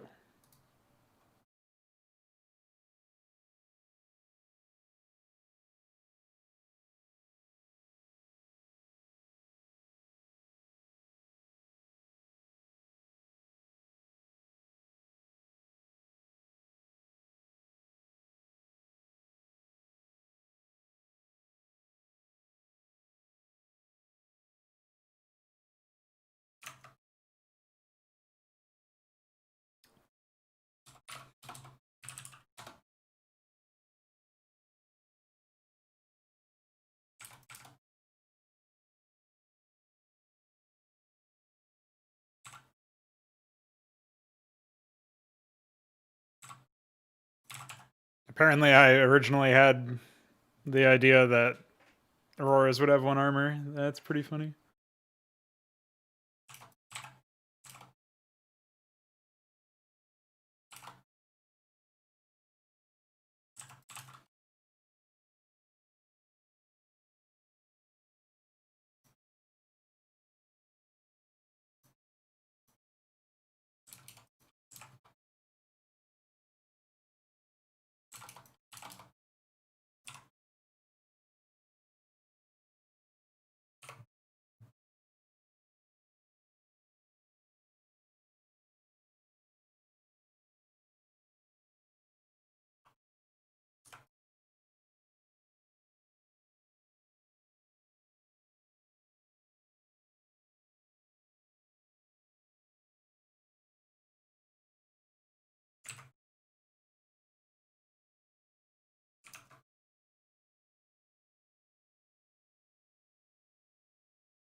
Oh, shit.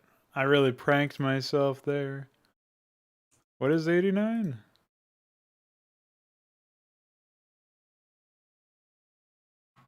Oh, actually, this might be fine. I think 89 is just an egg or something. Oh, maybe not. Oh, it is a simulacrum. Why the fuck is it down there then? Is that in the wrong section entirely? Oh, I was looking at heroes. No wonder. I think. I don't know what I was doing. Yeah, I was looking at heroes.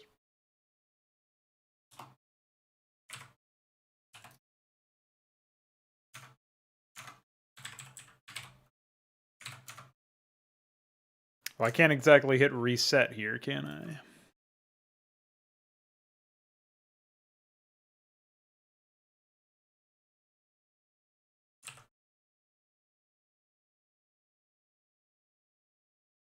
Good news is we can just copy, paste.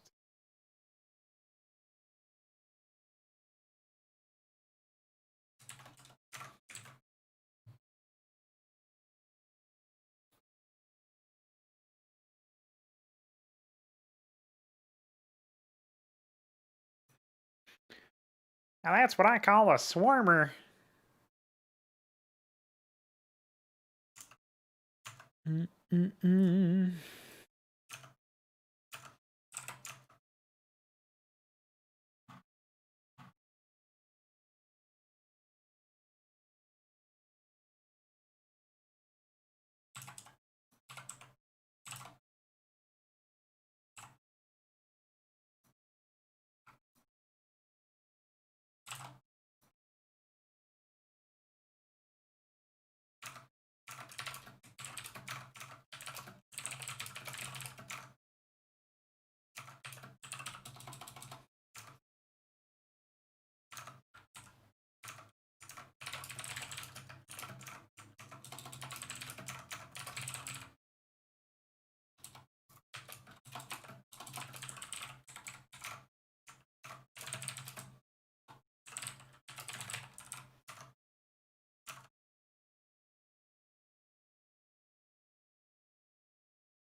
I'm envisioning the Magister as like building off of the neutron flare type of attack in terms of like visually what it would you attack with.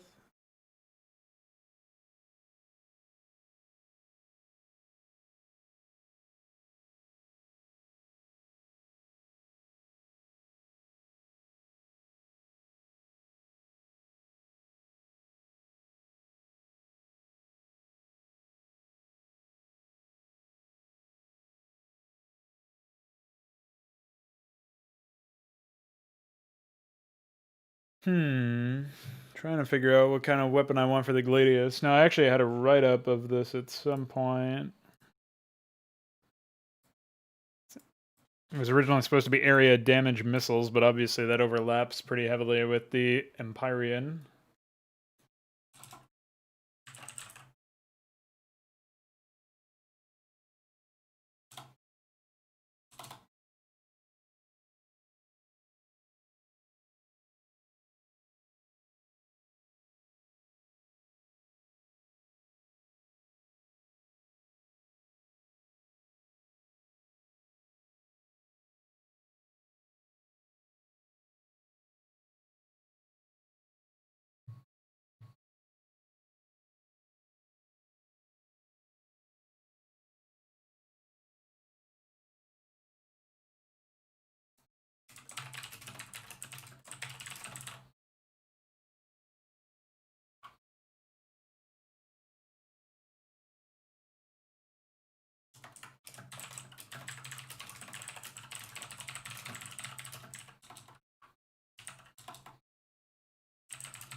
I don't know what is going on outside. Sorry about all the background noise. I'm not even sure if you guys can hear it, but I'm assuming that it is a yes.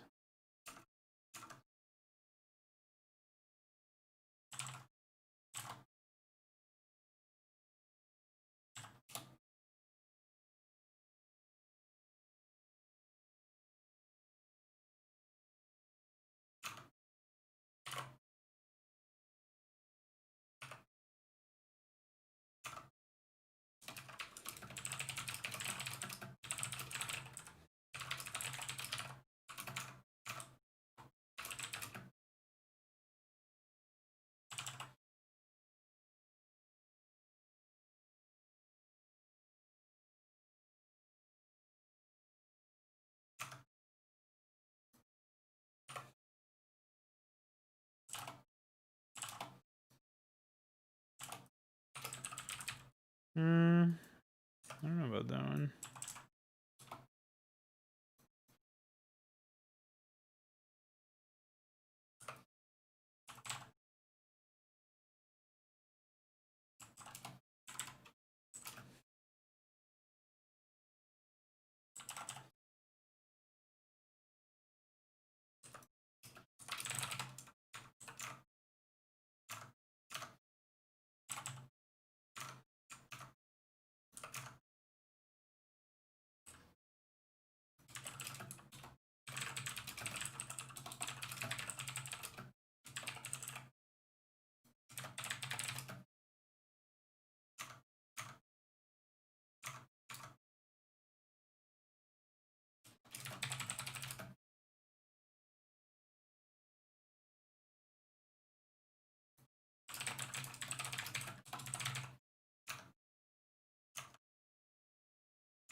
Anything other than +1 is pretty rough to try to do because obviously +2 means you can get a total of 10 extra damage when upgraded. So it really adds some scaling value to the unit, which is definitely one of the main reasons why I'm reticent to nerf or reduce the exemplar cost, because they are really, really cost effective in the late game when you have enough upgrades.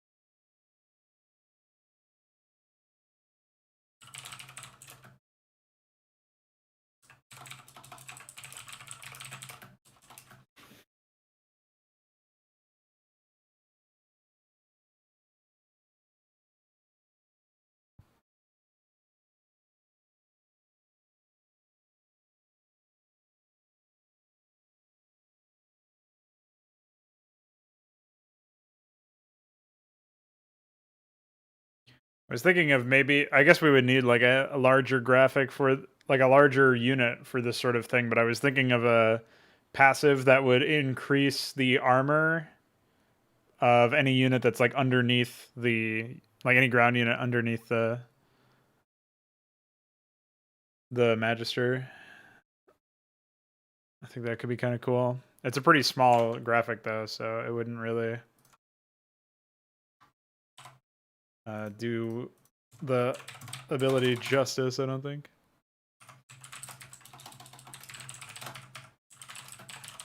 Like maybe I could protect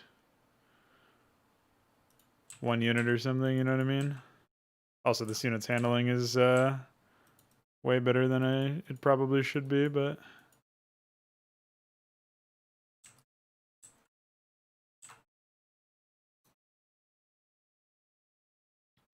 maybe it could be like in an area around the target or something. I don't know.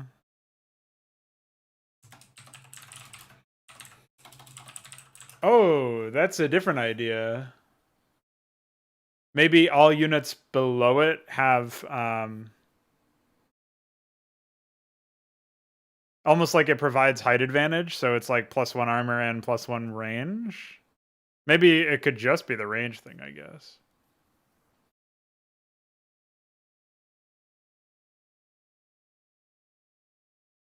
It's just that it's really hard to like show that kind of thing. So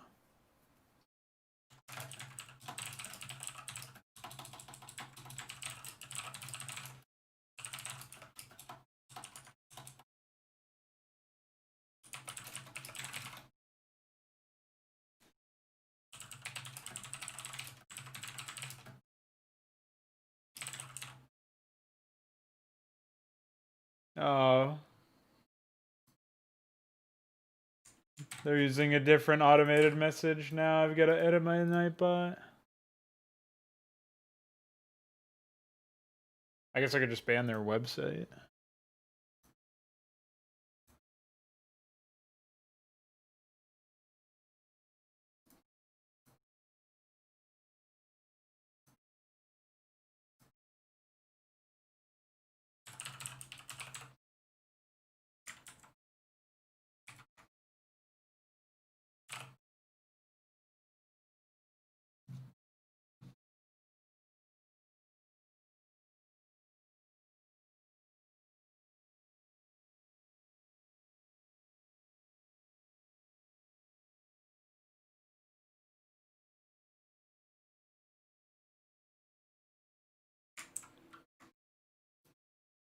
All right.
Not sure about the damage type and the low base damage at the same time, but I think given the passive, it'll be pretty useful. I can I can only imagine the kind of shit that this would do to mineral lines.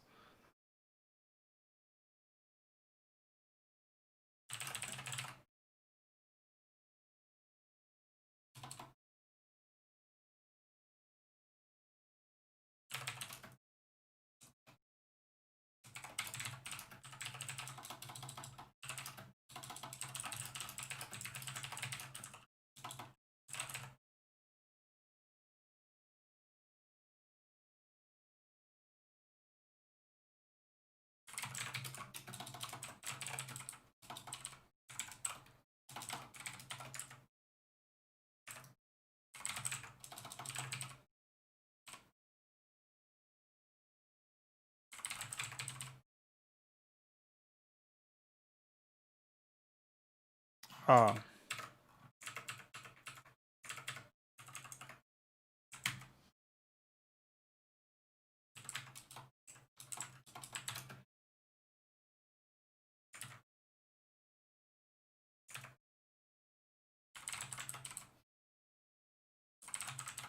Been a while since I've been updating all this shit.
I don't even remember what the Crucible is.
I think this is even larger than a gateway, so...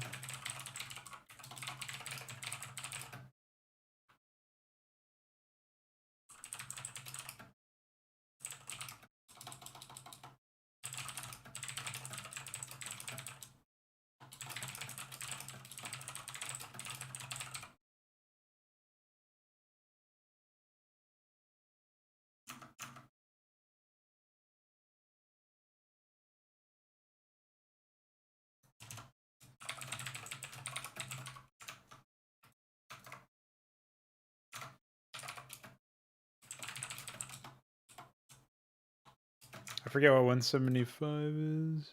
Is it stasis field? No, it's...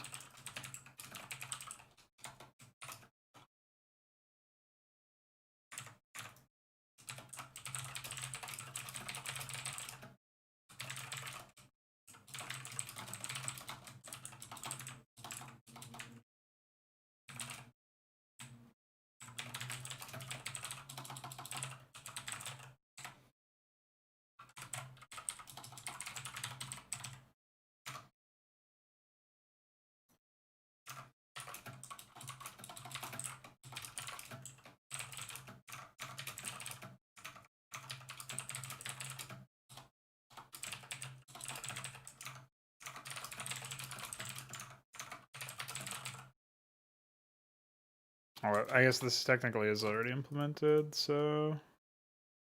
Don't have to worry about that.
Oh.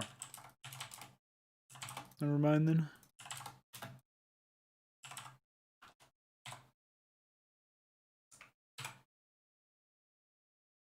Obviously, the only thing that I haven't added as far as like a new incoming Protoss unit, I guess that's the worker, but I also have not added the architect for Protoss. It's going to be its own thing.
That's pretty good. Brain's running a little on autopilot here, I guess. What was this? 474? Is that real? This is 473? Yeah. Okay.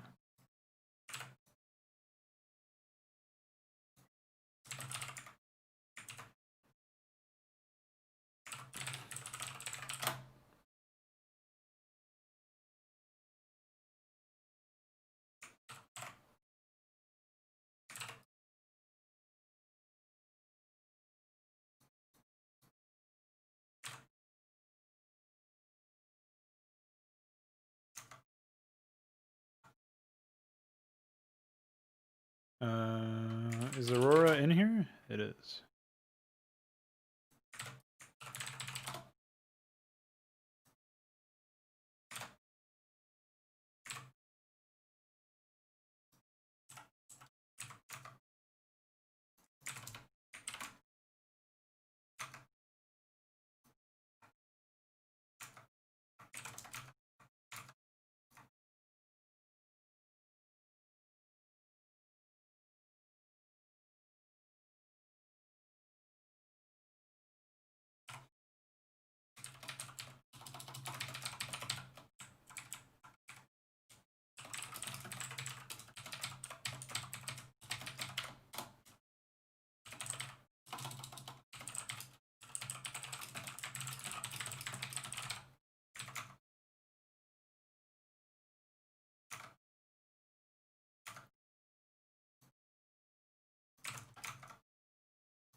Oh, V is for Reaver. Assemble simulacrum. That's kind of cool, I guess.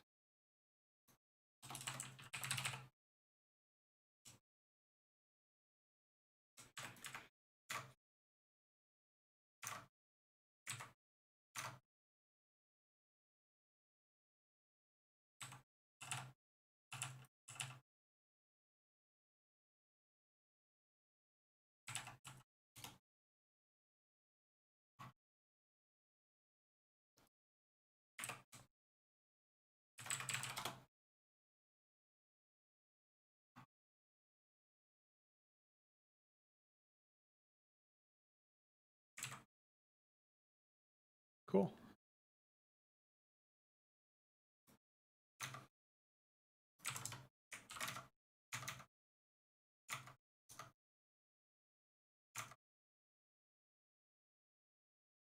Obviously the oh yeah, of course. I forgot to actually implement or add in the graphic.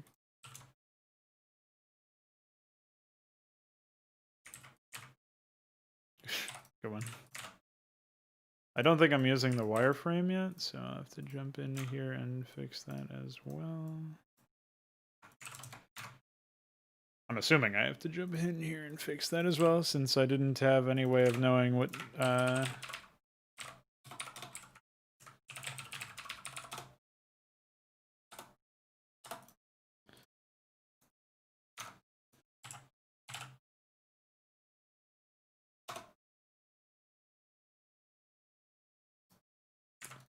I had no way of knowing which unit ID I was going to be using.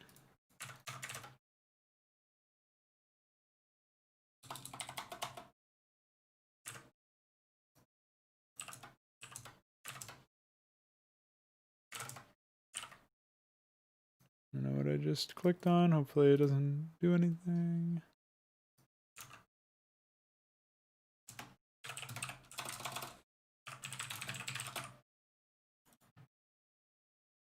Cool. The selection circle is definitely too large.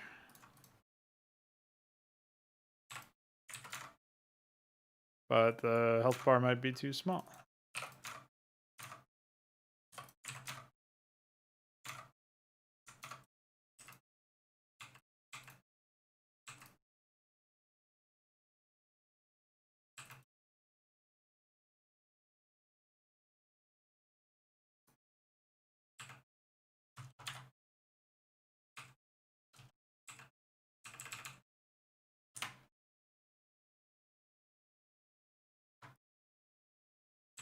Now, obviously, the engine should...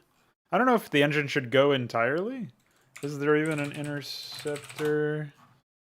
I don't think there is an interceptor engine. Yeah, there isn't. Classic. So yeah, I guess for now the engine will go.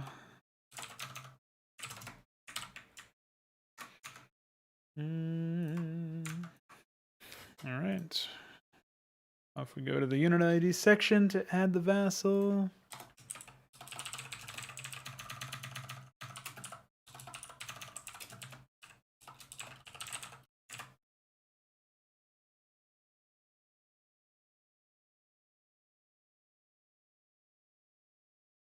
Okay.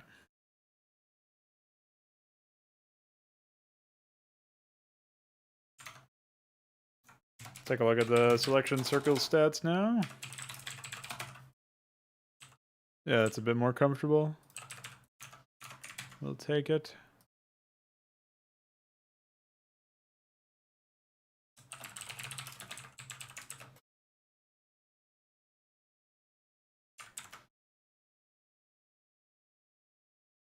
Okay.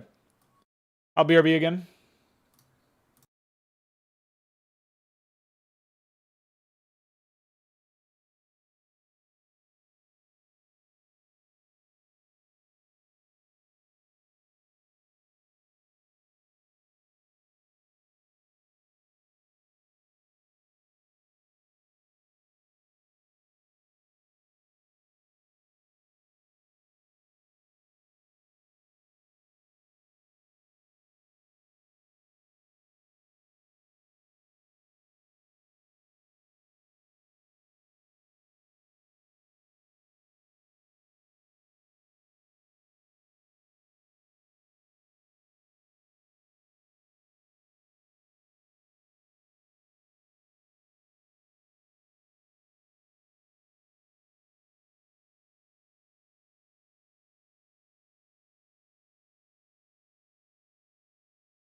Hello, ladies and gentlemen, I'm back.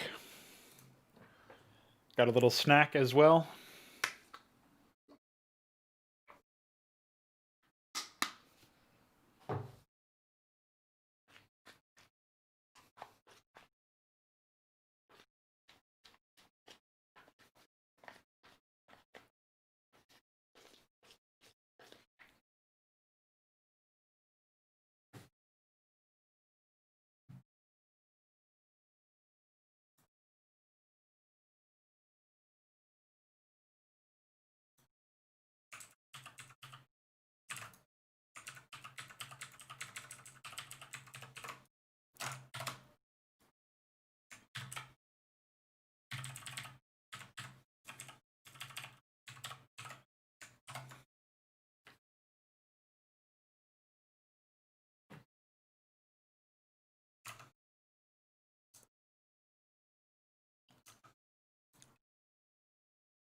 We're missing observer.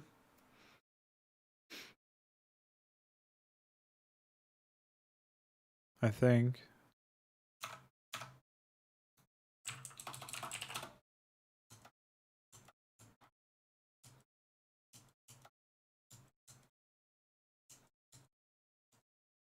Oh, it's because it's warping. Oh, wait, no. What?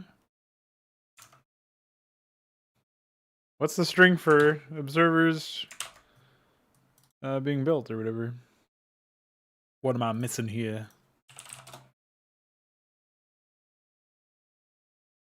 So that's the other thing, is like this could probably be over here, and then we could have, well, no, that doesn't really work either, but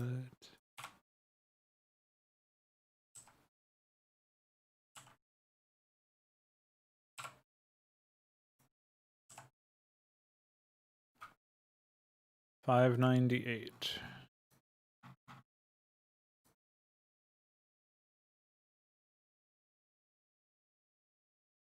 Oh, it's up here.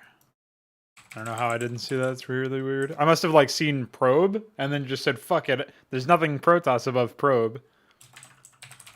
Clearly that's wrong. All right.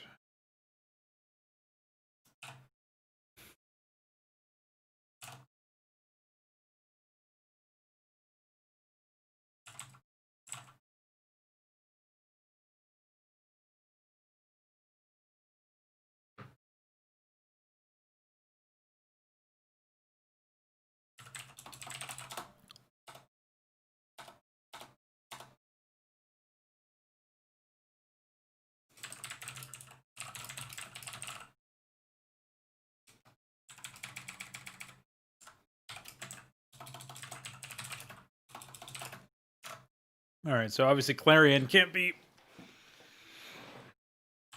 C because we have C for simulacrum. So this has to be R, I think.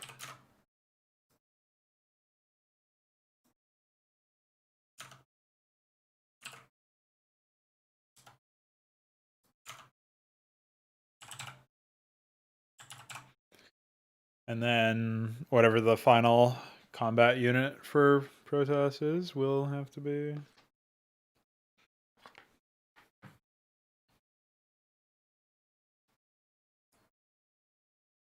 down there in the bottom left.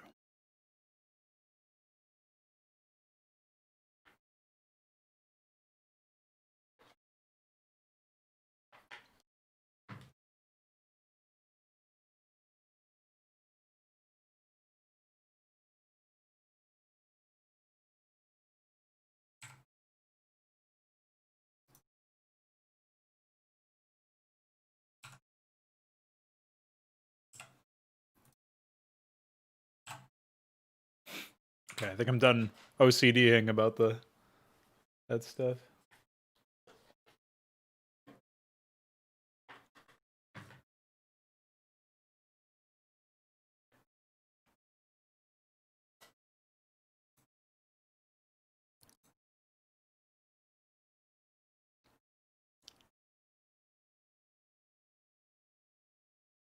So I was thinking that I'll probably do the grand library idea that I had. I don't remember if I mentioned it yesterday on stream, but what I'm thinking is similar to the Argosy, having a separate area for constructing stuff for stellar units.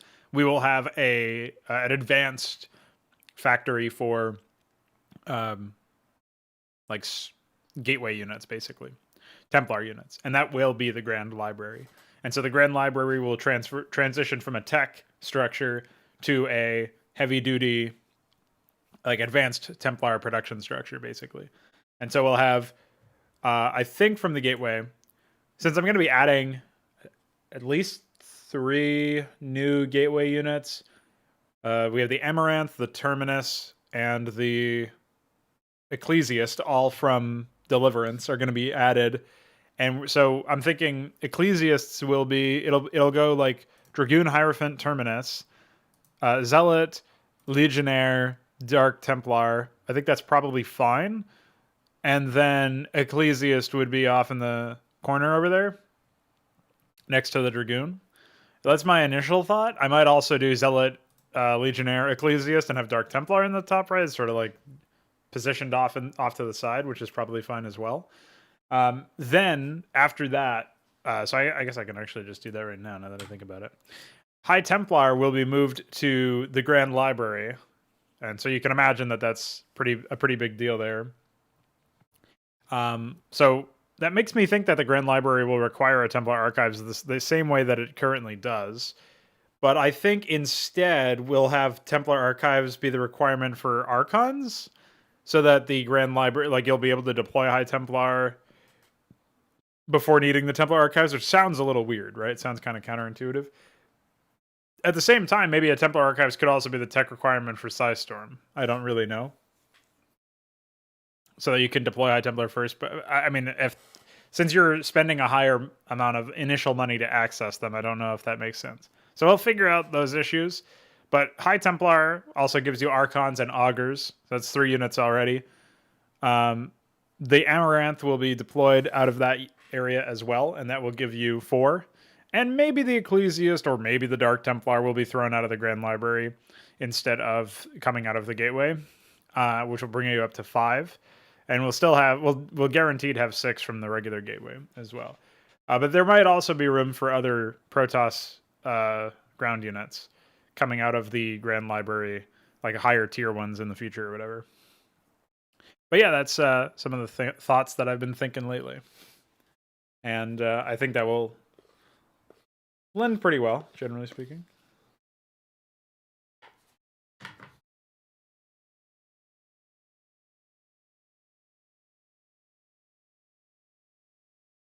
think we'll go ahead and save that for now.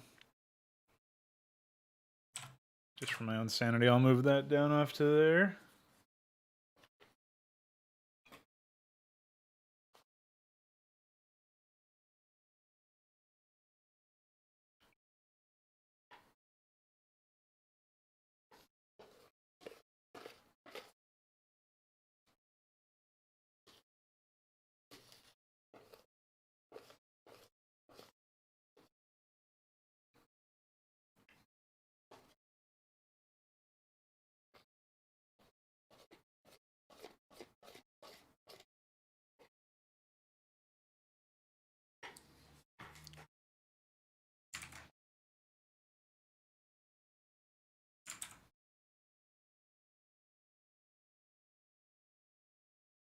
I can't believe I haven't. I can't believe this whole time I have not actually done the button for the Clarion. It's pretty crazy.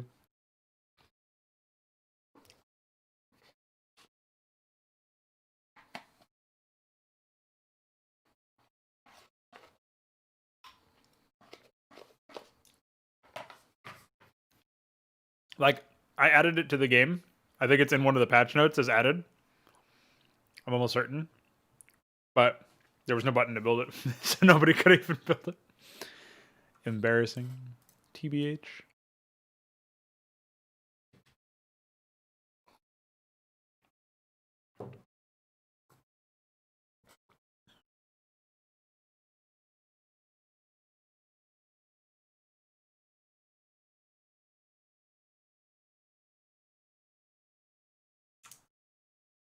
All right, so we want to start isolating data entries for the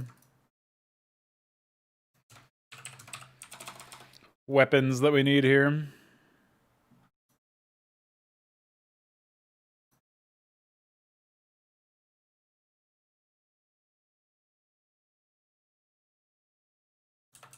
Okay. Let me also isolate something else.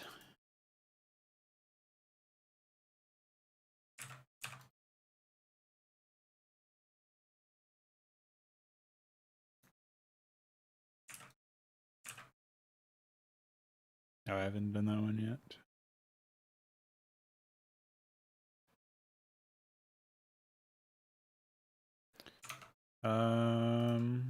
Okay.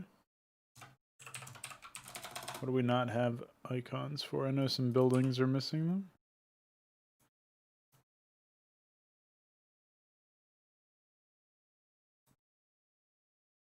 No, the Vicarage.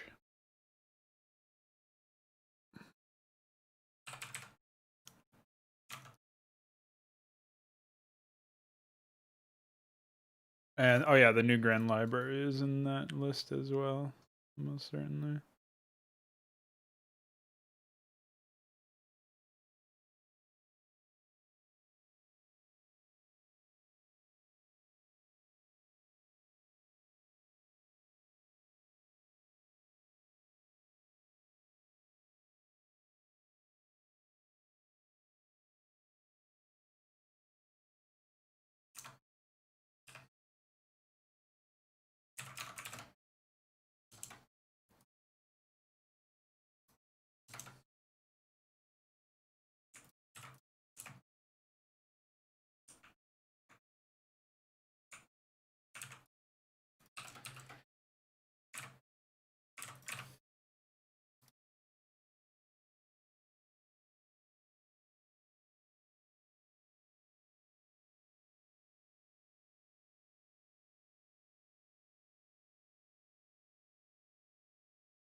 I think I have one for the Argus, you know?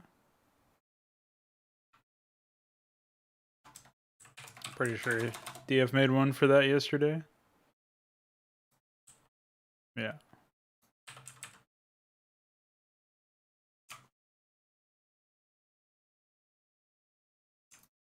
So these might be the only things then for the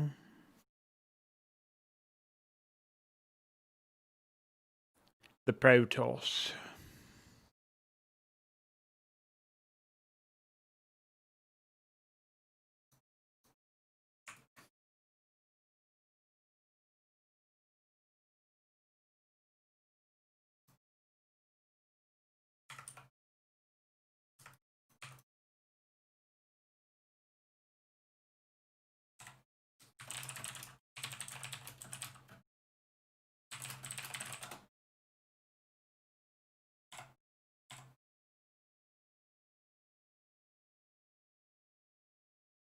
Okay. now we go into weapons dat. Check out the entries that we got at our disposal.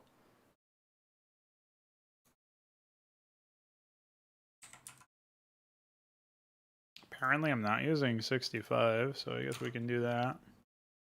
We'll say that can be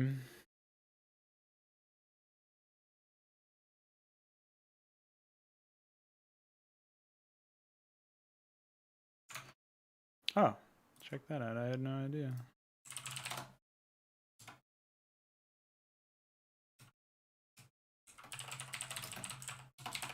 I already had named the... I don't know if I like that name, but I had already named it, apparently.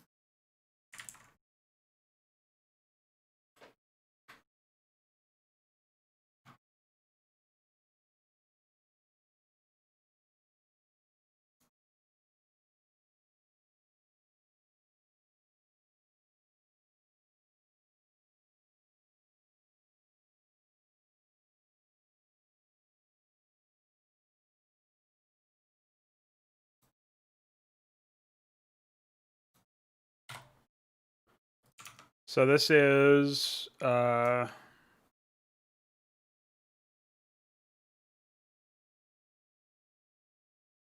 65. So we'll say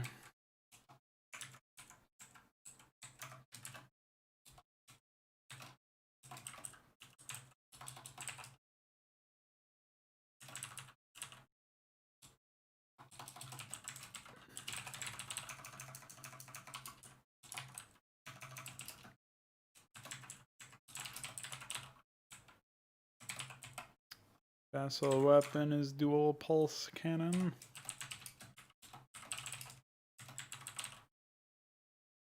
Oh, I guess we can call it pulse blaster.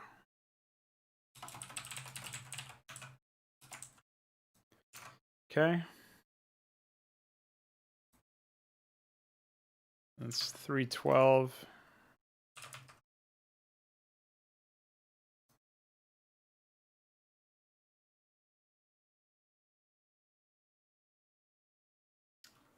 $152.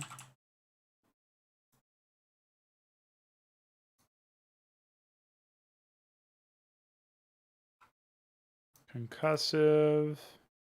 5-1. And the range should be 64. I think I've got everything done. Okay.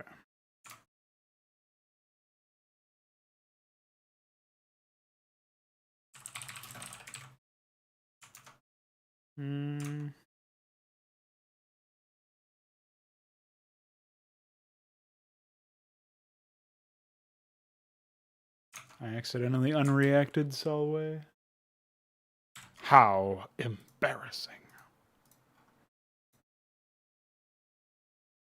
Although I just realized I implemented all that shit as Architect's Hall, but actually that's supposed to be the new Grand Library, so... But I'll fix that later, if I remember. No, that's the problem, is if I don't remember, I could really screw some shit up in the future, so... I say we just find this shit and get it rid of it now.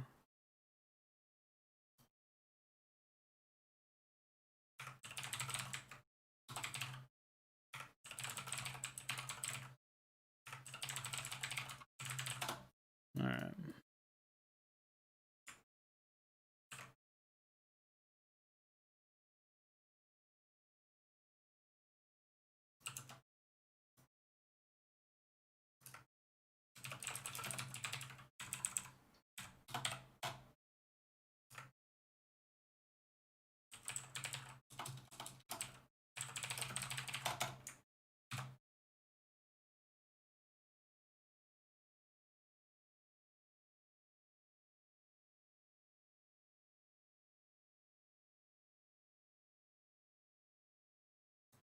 Okay. Now I need to go hunting for some more. Looks like 67's free, so we'll say this will be the bouncing, striking thing, so we can say.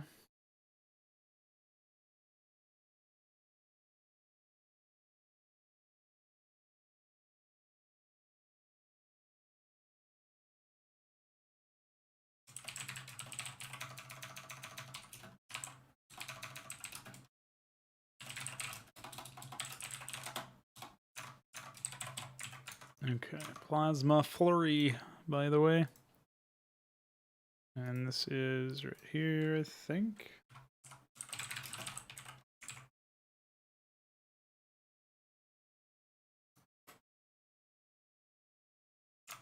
All right, so let's set this up. We know this is going to bounce. We can import a new graphic there. Data, we're gonna have to data rewrite it anyway. The range was 5. We'll do that. I think we said 10 concussive plus 1. Normal hit is fine. Not that air weapons matters. Let's confirm this is... Yeah, 287.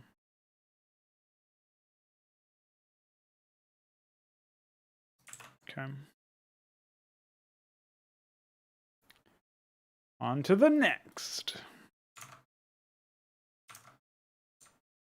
So after 77, we're no longer replacing shit, but 78 looks like it's free, so we'll do that.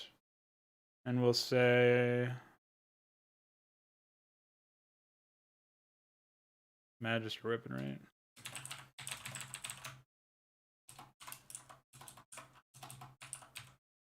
What is this now? 78? Okay, cool.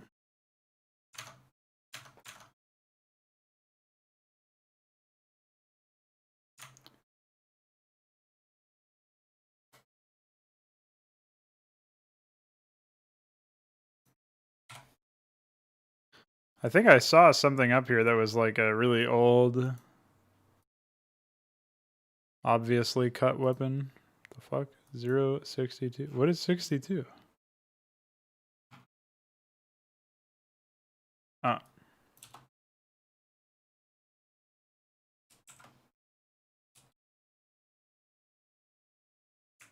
Good one, IMO.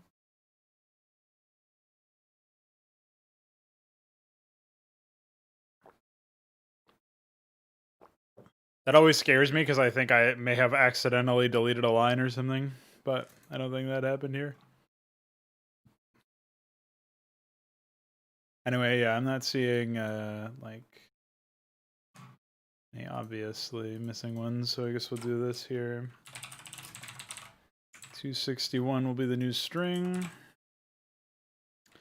think we set a 6 range of this, so that'll be 192. I think 20 plus 1 is accurate, oddly enough. It's 15 plus 1. Oh yeah, 1.5. I haven't been doing cooldowns on any of these, so I should go back and check. This is supposed to be 2-second cooldown.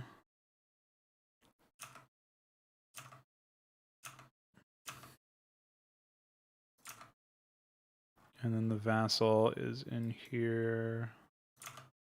This is also a 2-second cooldown. So we can actually just run it and mark the vassal as implemented now, since it's pretty basic.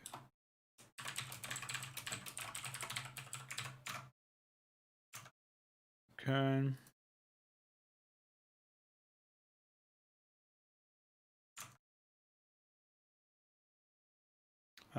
Okay, so I think the weapon ID stuff is complete. Go ahead and close that.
Looks like simulacrums don't even get added over here. And oh, this is attack gate mech. Never mind. So what am I looking for then? I think I'm looking for attack mech.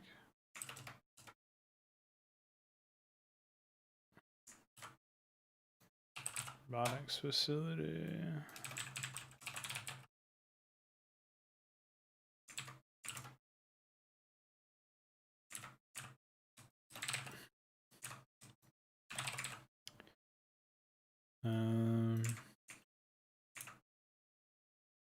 Really, I think the main thing here is that, well, they're all pretty much the same, right?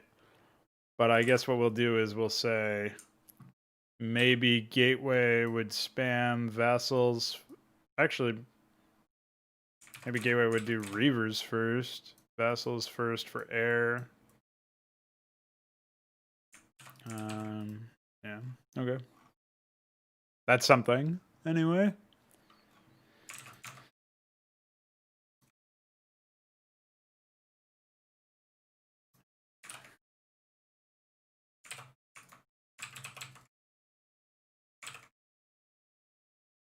All right. Just like that, they should be able to use the latest stuff. Oh, this reminds me, I was thinking of AI, and I remembered back to last night's stream when I observed an AI game, and I saw that they were using the cybernetics core still for upgrades, but I think I've already fixed that, actually. Forge.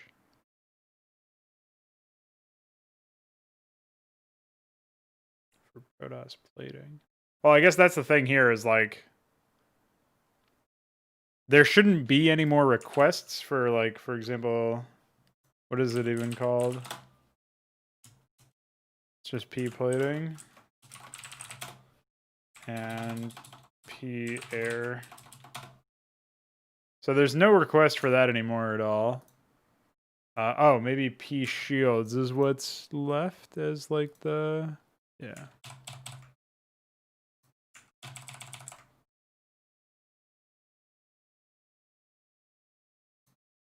Basically, it should just be the same as ground weapons, I think. There we go.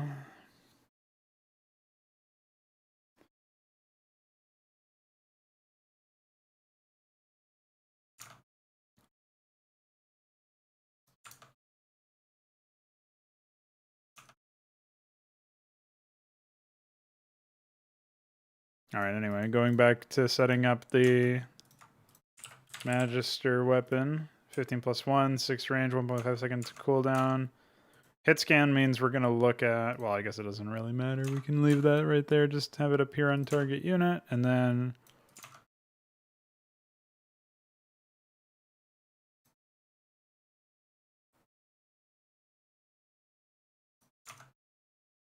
ground and air units. That's correct. These are all ground and air units.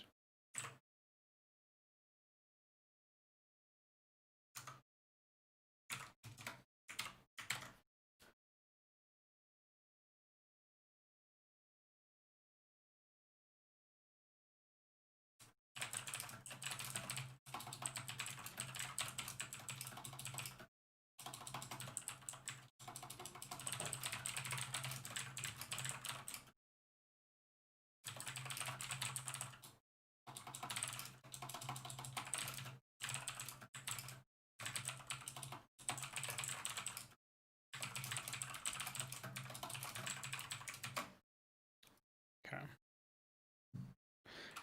All right, with that, I think we'll be done for now. The other units I'm not going to bother adding AI support yet because they're not fully implemented. And that'll be that. Thanks everybody who hung out today. I'll be back tomorrow for another one. Stay tuned for that. And yeah, bye.